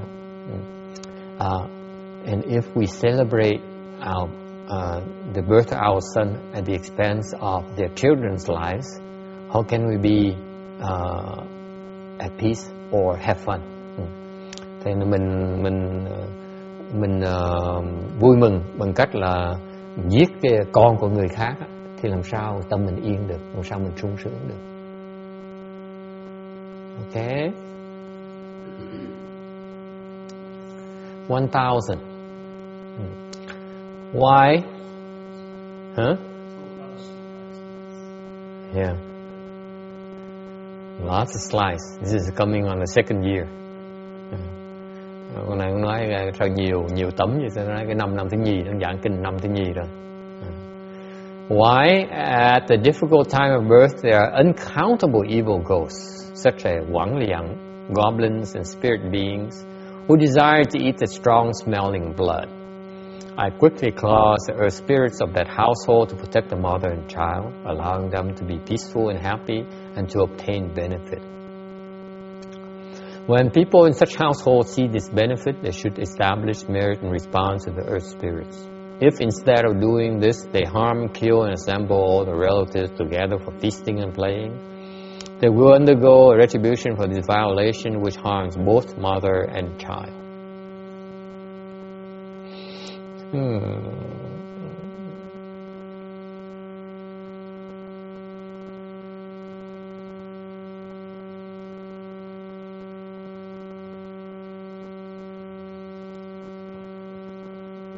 Tại vì sao? Vì lẽ lúc sinh nở có vô số ác quỷ, võng lượng và tinh mị muốn ăn tinh huyết hôi tanh, chỉ vì con đã sớm ra lệnh linh kỳ của nhà cửa thổ địa, nên họ lo hồ về cho mẹ con khiến được an lạc và lợi ích. Bọn họ vì thế an lạc thì đáng phải biết làm phước để đáp tạ thổ địa, ngược lại sát hại và tu tập quyến thuộc mà yến tiệc. Như vậy là phạm tội và phải tự chịu tai họa, mẹ con cùng bị thương tổn.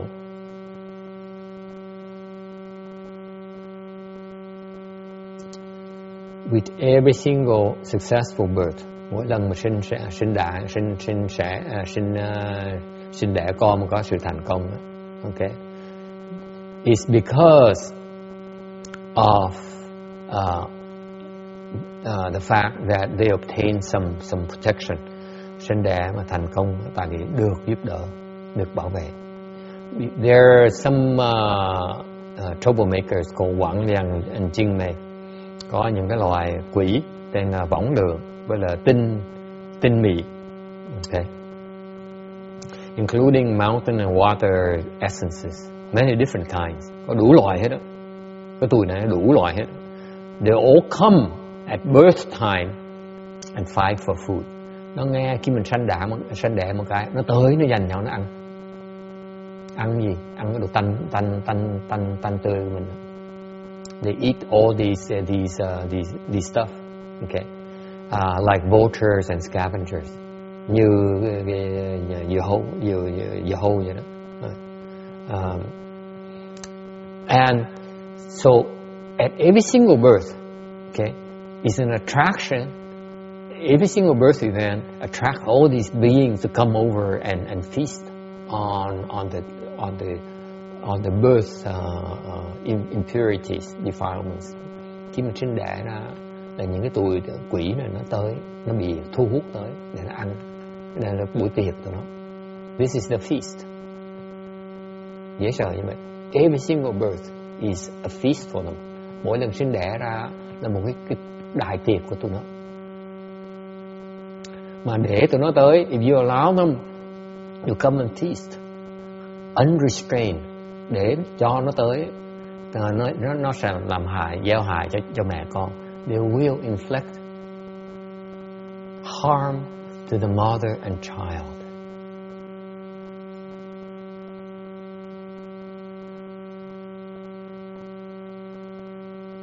Okay, isn't that fascinating? How much people don't realize that all these successful births are because of this Ghost King's protection. Họ không biết rằng cái chuyện sinh đẻ mà thành công đó, là nhờ ông chú quỷ nào cũng bảo vệ cho, cái thuộc hạ cũng bảo vệ cho. Okay?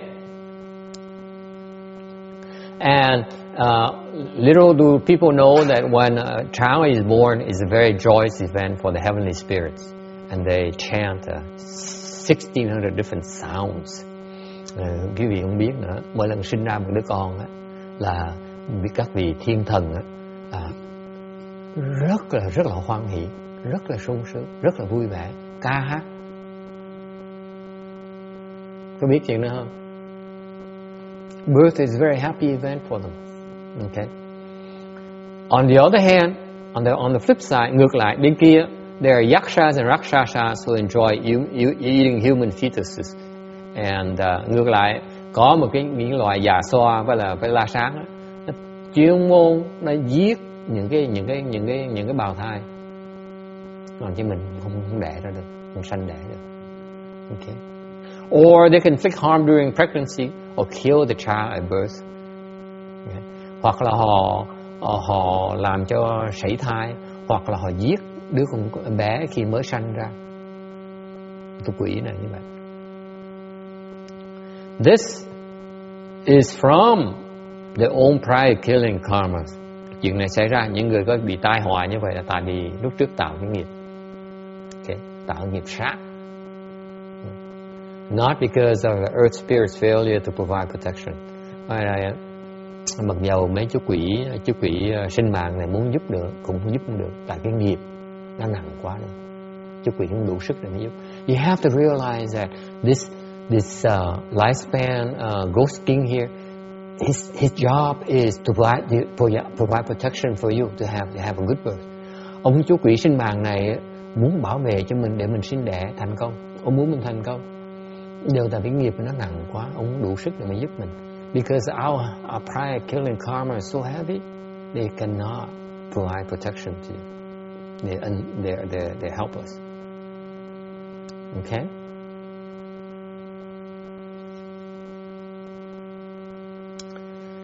(1004). Moreover, when humans are Jambudvipa on the verge of death, thy desire to keep them falling into the evil path, regardless of whether they have done good or evil. But how much is my power to do so increased when they have cultivated good roots?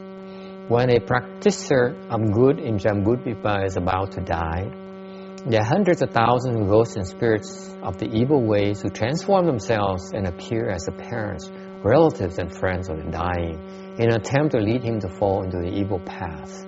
how much more is this the case for those who have done evil?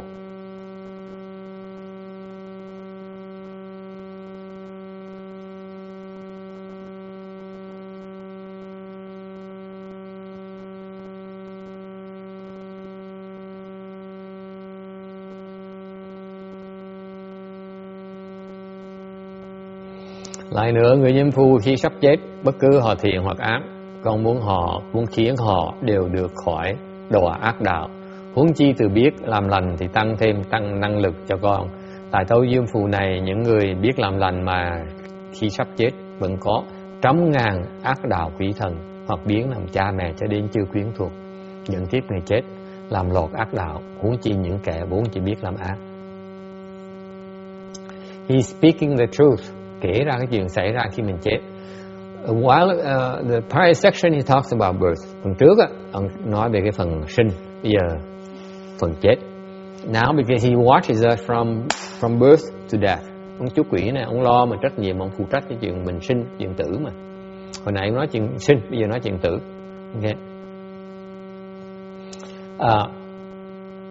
At that time, this guy also wants us to have a good death. Ông chú quỷ này muốn giúp mình giúp đỡ mình cái lúc sanh tử, lúc mình tử, ông muốn giúp đỡ nữa. Why does he want to help us? Tại sao ông muốn giúp mình? He says here that at that time people are harassed, especially even good people, good doers are harassed. Nói rõ ràng lắm, những người mà sống cuộc đời an lành đó, người tốt đó, lúc mà chết đó, cũng bị tụi quỷ tới nó bảo vệ, nó hãm hại. Nếu mình làm xấu, người ác nữa thì nó còn nặng hơn nhiều. So how much worse the worse for the evil doers. And these ghosts have tremendous spiritual powers. Tụi nó thần thông, nó có 5 cái loại thần thông. They can manifest as relatives confuse the deceased. Họ có thể dùng thần thông để hiện ra làm người thân thuộc, để làm cái người chết á, bị tối tâm. Okay. This is why during that state called intermediate skandha, bởi vì trong cái thế mà trung ấm thân đó, this refers to that state. Okay. Lúc mà trung ấm thân đó là bị bao nhiêu cái loại, bao nhiêu cái tụi nó quỷ nó tới nó hãm hại mình, cố gắng hết sức để hãm hại mình. All these evil beings surround us and want to cause us harm. Okay? In other words, this is beyond you. Nói cách khác, cái này là quá cái khả năng của mình. Okay? This is why the nature of our existence is that once we die, it's very easy to fall. Bởi vì phải nhớ rằng á, mình sống bây giờ mình thoải mái, mình có tự tại. Thì khi mình chết á, tại mình cái tụi nào nó ác, nó hung, nó ác quá này, nó đông quá này, nó tới nó vây, nó hãm hại mình. Thì thường khi mình chết á, phần lớn người ta đều đọa. Most of the people who die fall to the lower realms. Most of us, because of this nature of our opposition. Tụi nó dữ quá này. Okay?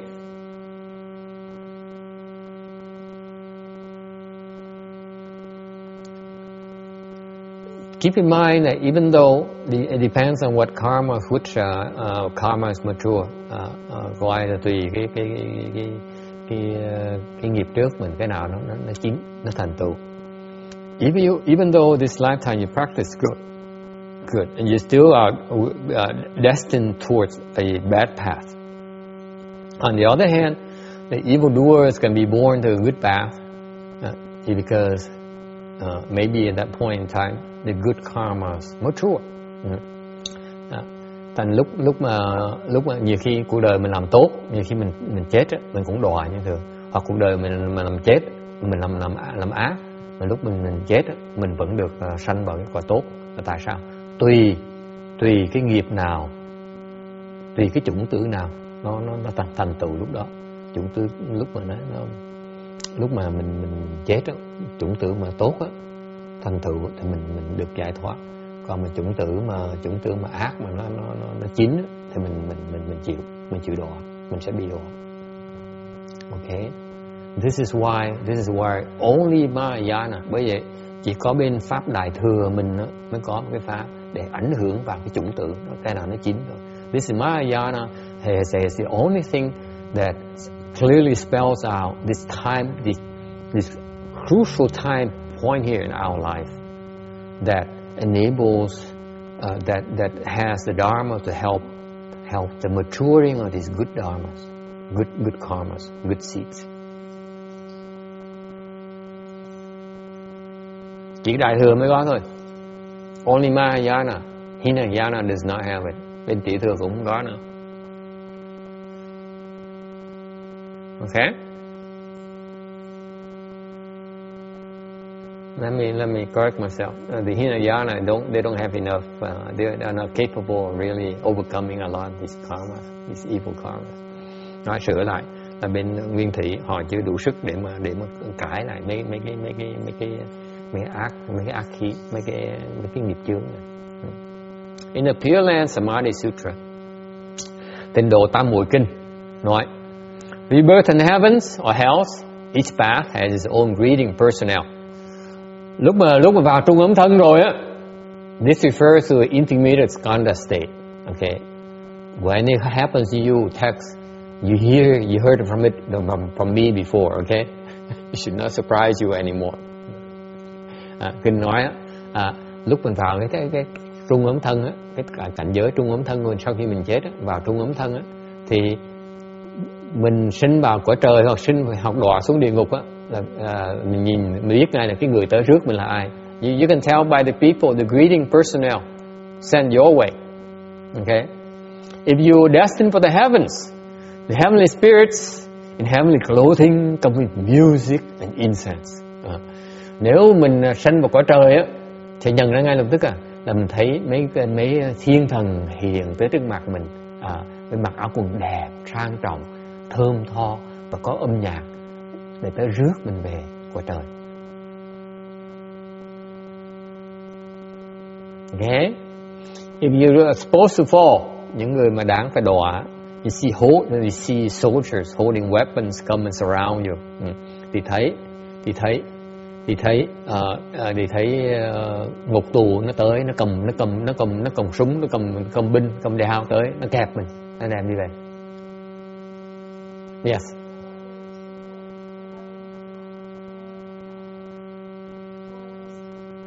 White and a hat. Huh?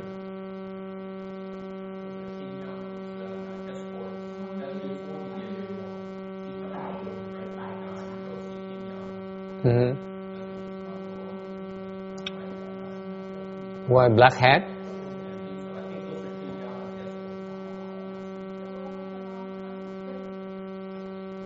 Are you not referring to his dog?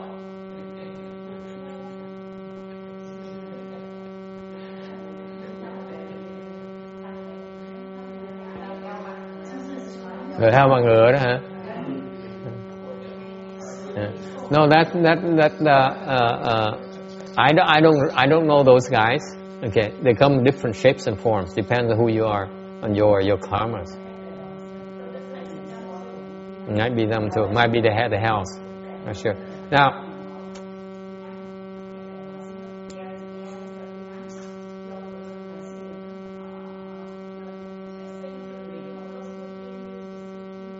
yeah. It's not good. That's not good. You know you're supposed to fall.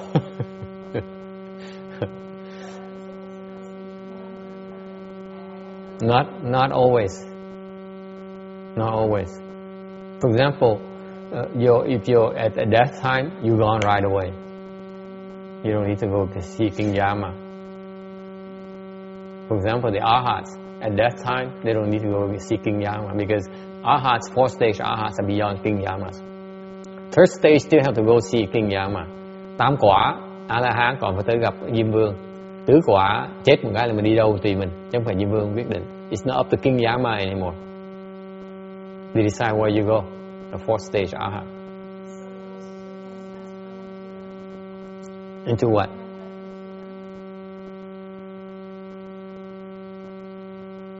Yeah. They sort of a warning, admonition, and say, okay, this is all you deserve. This is all you deserve. Okay. Yeah.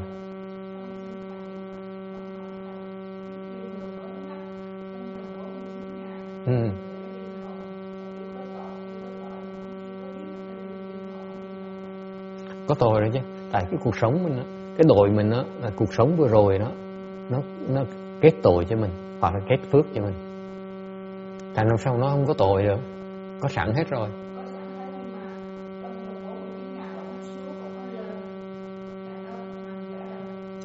Thì lúc mình chết á, là cái cuộc sống của mình á, mình làm tốt á, là xấu á, là ông Diêm Vương ông cộng trừ nhân chia lại, ông làm kế toán lại, thì nó tới sẵn. Lúc mình chết một cái là ông Diêm Vương đem sổ đó, ông kéo ra hết.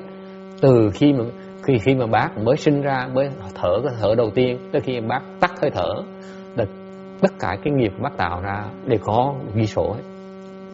Ok, thành lúc như vậy rồi á, thì tới gặp Diêm Vương chỉ nhìn nó cái này, cái sổ cái vị được chừng này thôi, có nghĩa là cái vị sẽ đọa hoặc cái vị sẽ thăng. Nó đều cái khổ Diêm Vương như vậy, cái khổ tâm Diêm Vương như vậy, Diêm Vương phải đợi 49 ngày mới có quyền đuổi mình đi được. Thành trong 49 ngày đó, người thân nhân mình á vẫn còn cái cơ hội, người thân nhân, người quyến thuộc mình vẫn còn cơ hội để giúp mình, là bằng cách là chẳng hạn như họ làm phước, hoặc là hại mình, hoặc là họ làm mất tang, xong rồi về uống rượu, rồi họ ăn thịt này nọ, tức là họ tạo tội thêm cho mình nữa.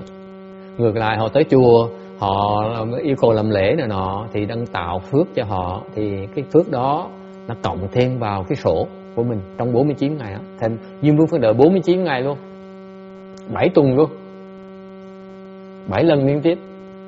Cái lần đầu tiên 7 lần á, thì cái trung ấn thân nó chết một lần, xong nó sinh lại, xong nó sinh lại thêm lần, 7 lần tất cả.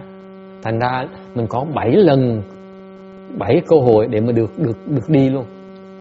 Nó tốt như vậy đó, cái cơ hội rất là tốt, nó quý như vậy đó. Mình sống bây giờ mình muốn đi, quý vị nghĩ cho coi, bây giờ quý vị muốn vãng sanh á, cái sư cô nhỏ này muốn đi vãng sanh đâu muốn lắm phải không? Không?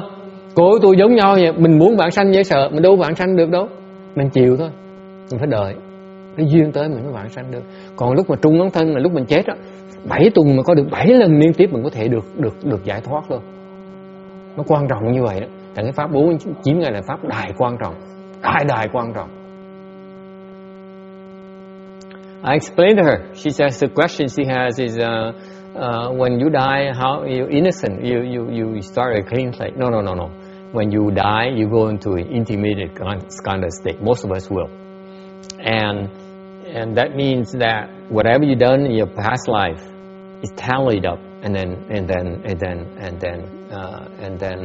create the judgment where you should be going. Okay. Exception is that when you're fourth stage Arhat, you don't need to go see King Yama. Tứ quả La Hán không cần gặp Diêm Vương. Tại tứ quả là ngoài cái phần quản trị của Diêm Vương rồi. Tam quả còn phải gặp Diêm Vương. Third stage Arhat still need to go see King Yama. Is it clear? Okay. Now, I explained to her is that this intermediate kind of the 49 days is of utmost important time period in our life, because every 7 days, okay, so after it's tallied up, King Yama says, okay, either you go up to the heavens or you fall. But he cannot send you there for 49 days. He has to wait for 49 days. Every 7 days you die once, and you reborn again as an intermediate kind of form. So you have 7 chances to go. That's how ideal it is. Right now, I was making fun with the Bhikshuni here. I said, you and I want to go to the Pure Land right now. We all want to go to Pure Land, but we can't yet.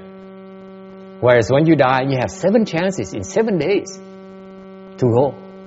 That's how critical, how opportune of the time it is. This is why Mahayana is 49-day Dharma is one of the biggest Dharma in Mahayana. If you want to extend help, that's the time to help. Because after the 49 days, it's very difficult. Thành ra cái 49 ngày là cái cơ hội đại tốt để mình giúp. Mình giúp người ta giải thoát. Okay? Yes?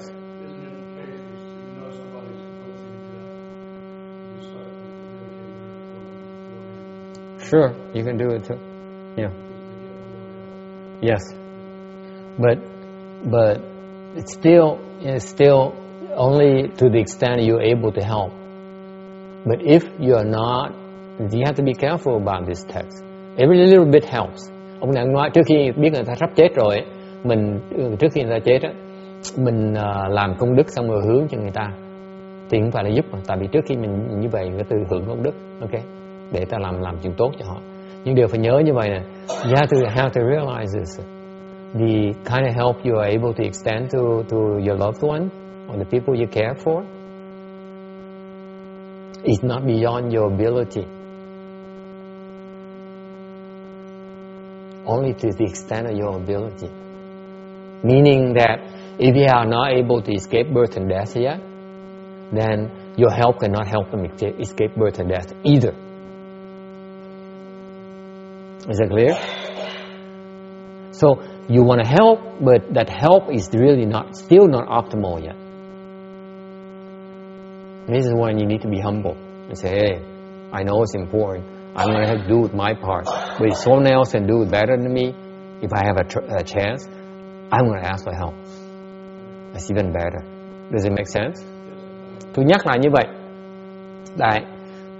Tại vì mình giúp người ta cái thời gian này, thời gian đại quan trọng để giúp người ta. Nhưng điều ông này ông thích tụng cái chú Lăng Nghiêm, ông thích tu luyện. Cái tu luyện này mình tạo phước cho người ta, thì mình chỉ giúp phước người ta với cái khả năng của mình thôi. Nếu cái khả năng mình chưa đủ sức mà giải liễu sanh tử, thì mình không cách nào giúp họ liễu sanh tử được. This is not something that the people who do this 49 day thing want to hear. Đây là cái mà những người mà làm cái pháp này người ta muốn nghe cái chuyện này. You have to be realistic, phải biết cái sức mình, phải biết tự lượng sức mình. You understand where you are. If you have ended birth and death, okay, you have a chance to help them escape birth and death. Not necessarily. Even 4-stage arhats cannot help people obtain rebirth of Western bliss Pure Land. That's proven. I've seen it so far.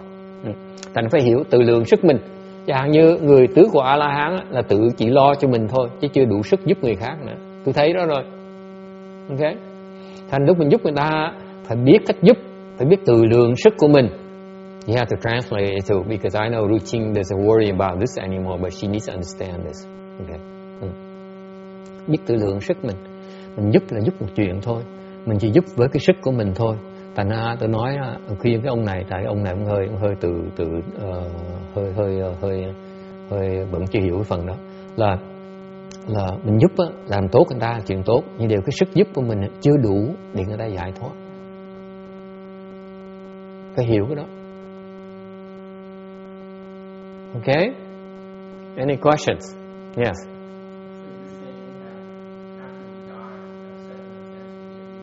Absolutely.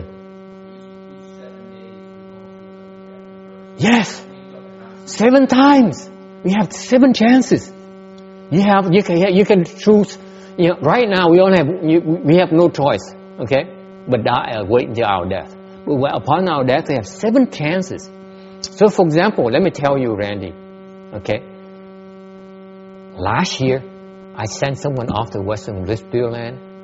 He was gone. This man here was gone in 10 days. Because we were prepared.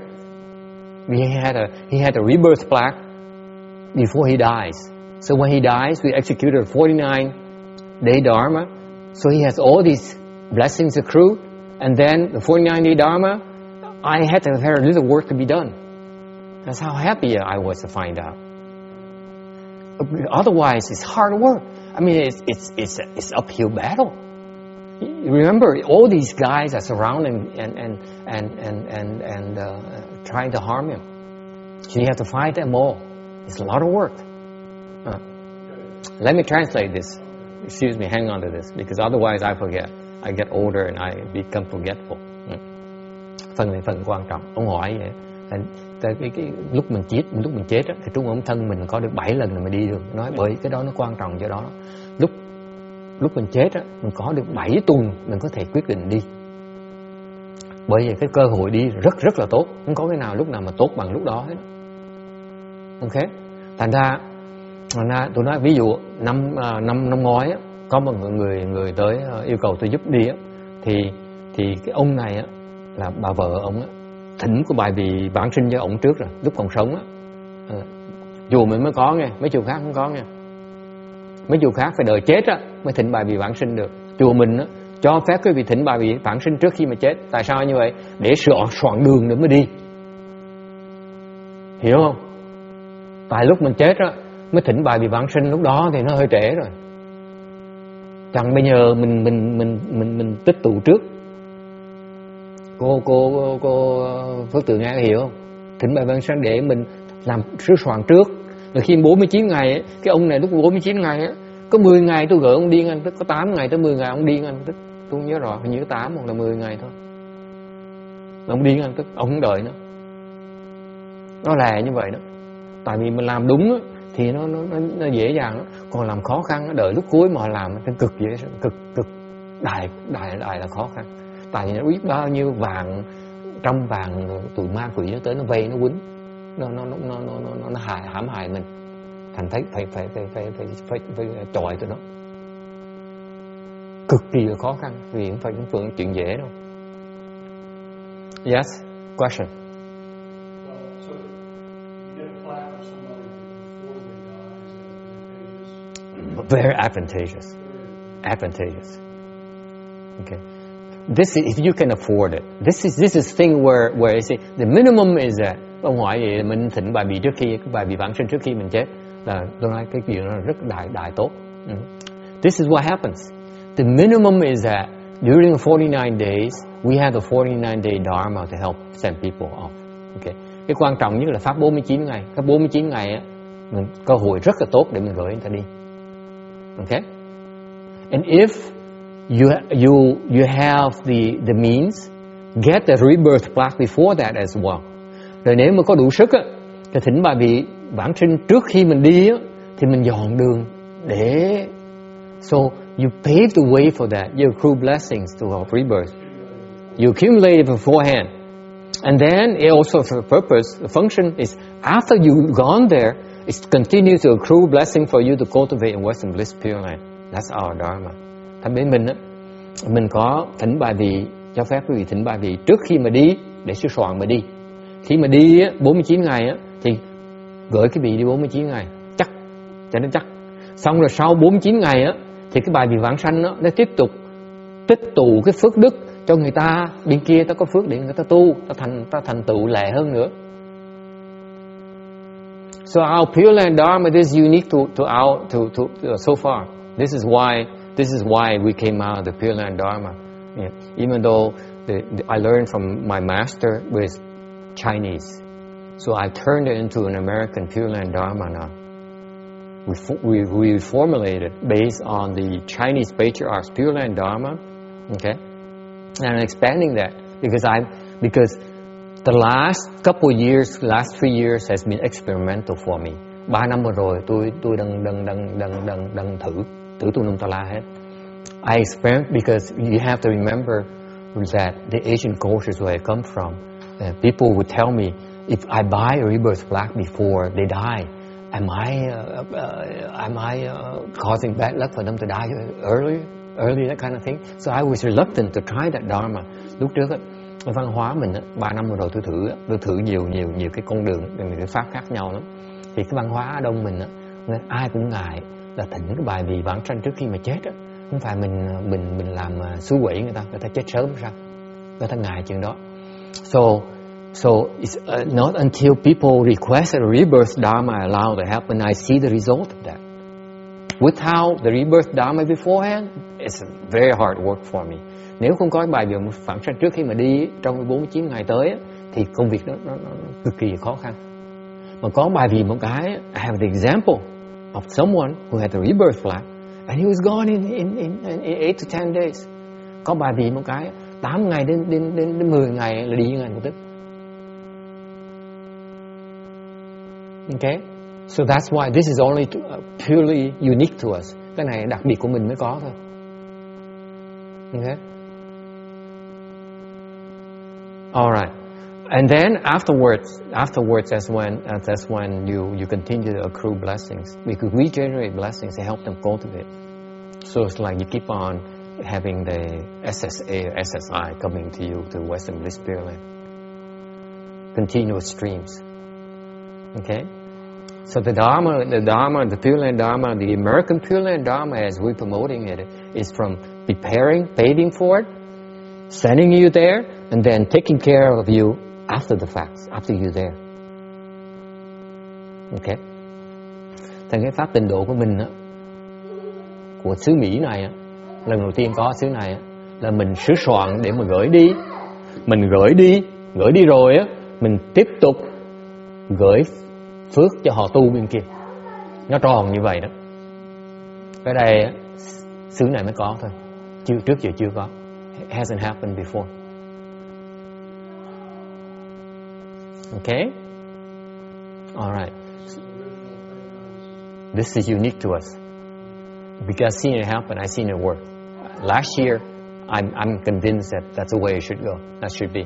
Thành năm ngoái cái mà mình hoạt động mà mấy năm này cho tôi quyết định là cái pháp là như vậy. Because I was really, frankly speaking, I was experimenting the last 3 years to see the different building blocks, how it should work. Theoretically, that's the way it should be, but I need to see it happen. I need to prototype it and then make sure I see it happen before I can really confirm it. That's why we are in the final process of finalizing our Pure Land Dharma. It will be revealed in July.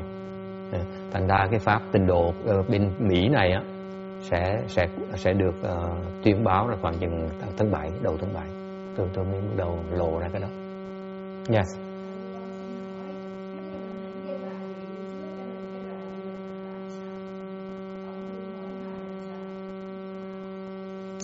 Cái bài vì đó là thỉnh với chùa. Còn bác tụng kinh là bác tự tạo phước cho bác. Còn cái này là bác yêu cầu chùa tạo cái phước cho bác. Yêu cầu chùa dọn đường cho bác. Thành bác làm là từ sức của bác. Còn bác nhờ chùa là tùy cái sức của chùa. Tùy, chưa chắc. Tùy chùa. Thành lúc trước là lúc trước còn tôi chưa có, tôi giới thiệu qua Vạn Mật Thành. Cách đây 3 năm á, bắt đầu tôi làm á, thì tôi giới thiệu Vạn Mật Thành là tôi phiền phức mấy chuyện, tôi muốn về thiền, tôi muốn về ngài, tôi đừng làm phiền tôi. Nhưng đều sau rồi họ tới Vạn Mật Thành và Vạn Mật Thành làm tôi không vừa ý, tôi phải làm theo cái pháp tôi. Tôi nói là cái pháp này nó còn sơ khuyết nhiều quá. Nếu theo cái đường kia là theo cái pháp Đài Loan, không phải pháp Mỹ. Cái xứ này Phật giáo Đại thừa mình mà muốn thịnh hành ở đây ấy, mình có pháp của xứ này chứ phải đem pháp Tàu qua đây mà áp dụng được. Mình phải làm pháp Mỹ như vậy. Thành tịnh độ mình là tịnh độ Mỹ. Thành lúc trước là tôi giới thiệu qua Vạn Mật Thành. Thành gặp ai vậy tôi nói là tụi tôi chùa nhỏ để cái chùa này pháp tôi học cái pháp tôi từ cái chùa này ra này, tôi qua đó mà thử. Thành nhà những cái người ta có duyên với Vạn Mật Thành thì giới thiệu Vạn Mật Thành. Họ được giúp là mình mừng rồi, đúng không? Người xuất gia mà giúp một người vãng sanh, mình cái phước đó là mình có hưởng chứ đâu có mất gì đâu. Mình giúp ai vãng sanh được là phước của mình hoàn toàn không có lộ thiệt thòi vậy đó. Thành tôi sẵn tôi rất thoải mái, tôi giới thiệu mấy chùa khác. Okay. Nếu có duyên giới thiệu tới. Nhưng điều cái trong tương lai mình sẽ lộ ra cái pháp vãng sanh mình, cái pháp tịnh độ mình đó, nó tròn hơn pháp Tàu đừng có bây giờ, nó đầy đủ hơn. Okay. So anyway, She says she's interested in Dharma. And she says, "Can is something I do that rebirth black?" I said, "No. Rebirth black. When you do recite the Buddha's name and the sutras, it's your own creation of your blessings. These blacks here are you actually requesting a temple to do it on your behalf. It's different." So she said, "So it's better at the temple?" I said, "No, not necessarily, because it depends on which temple you go to. Before, 3 years ago, 3-4 years ago, I used to refer people to the DRBA, and then they came back and they have some problems. That's why I decided I had to go to do it my way. And then I realized that for Pure Land Buddhism to prosper in this country, it has to be American Pure Land, not Chinese Pure Land. What they have over there is Chinese Pure Land. I feel that our approach to Pure Land can be termed as American Pure Land. It's more complete, more useful, more powerful, more helpful. That's what we're here for. And let me tell you, before last year, I tell you, when people ask me for a request a plaque, I say go to CTTV, because that's where I learned from. You want to check with them first, okay? And people did. Okay. And now I don't have a problem recommending it to them either if they have affinities. But now in July I will reveal the Pure Land, the American Pure Land Dharma, our approach, where we offer a lot more complete. Okay. Took 3 years to develop, to see it happen, for me to be sure that that's the right way. It's not simply wishful thinking or a theory. Okay. Yeah. Oh well. Any other questions? Time is running out. I need to wrap it up. I'm not in.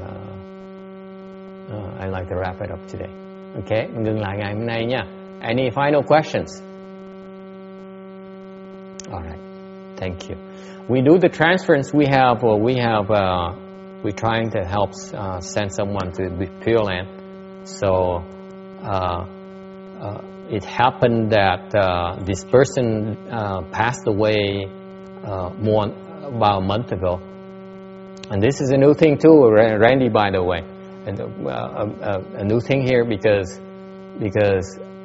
when your uncle passed away, you fool around with the other side, and you only gave me 6 weeks. I only did 6 weeks worth, and I was wrong. You see, that's why part of my experiment as well. So right now, what happened is that since 4 weeks have passed or have elapsed already, I have 3 more weeks. Instead of doing 3 weeks, I do 7 weeks worth of work in 3 weeks' time to help him. That's our evolution. More intense, more work, more beneficial to them. That's what we're trying to do. Benefit them as much as possible. Okay. Năm ngoái á, khi mà ông này ông người thân ông này mà qua đời á, thì ông qua bên cái chùa kia ông cầu cứu, rồi người kia họ lộn xộn á, thì ông mất 1 tuần. Ông tới với tôi, tôi còn có 6 tuần thôi, thì tôi làm 6 tuần rồi gửi ông kia đi. Nhưng đều bây giờ khác, mặc dầu đã mất 4 tuần rồi, mình còn 3 tuần thôi á, nhưng đều mình làm cái công việc 7 tuần mình dồn là trong 3 tuần mình làm, mình rút cho người ta để giúp người ta. Tại cái pháp mình nó có uyển chuyển, nó biến đổi thành ra. Okay.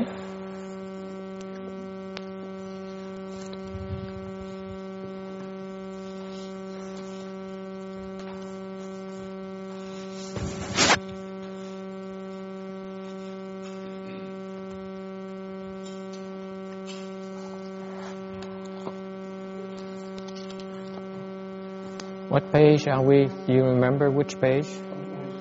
127.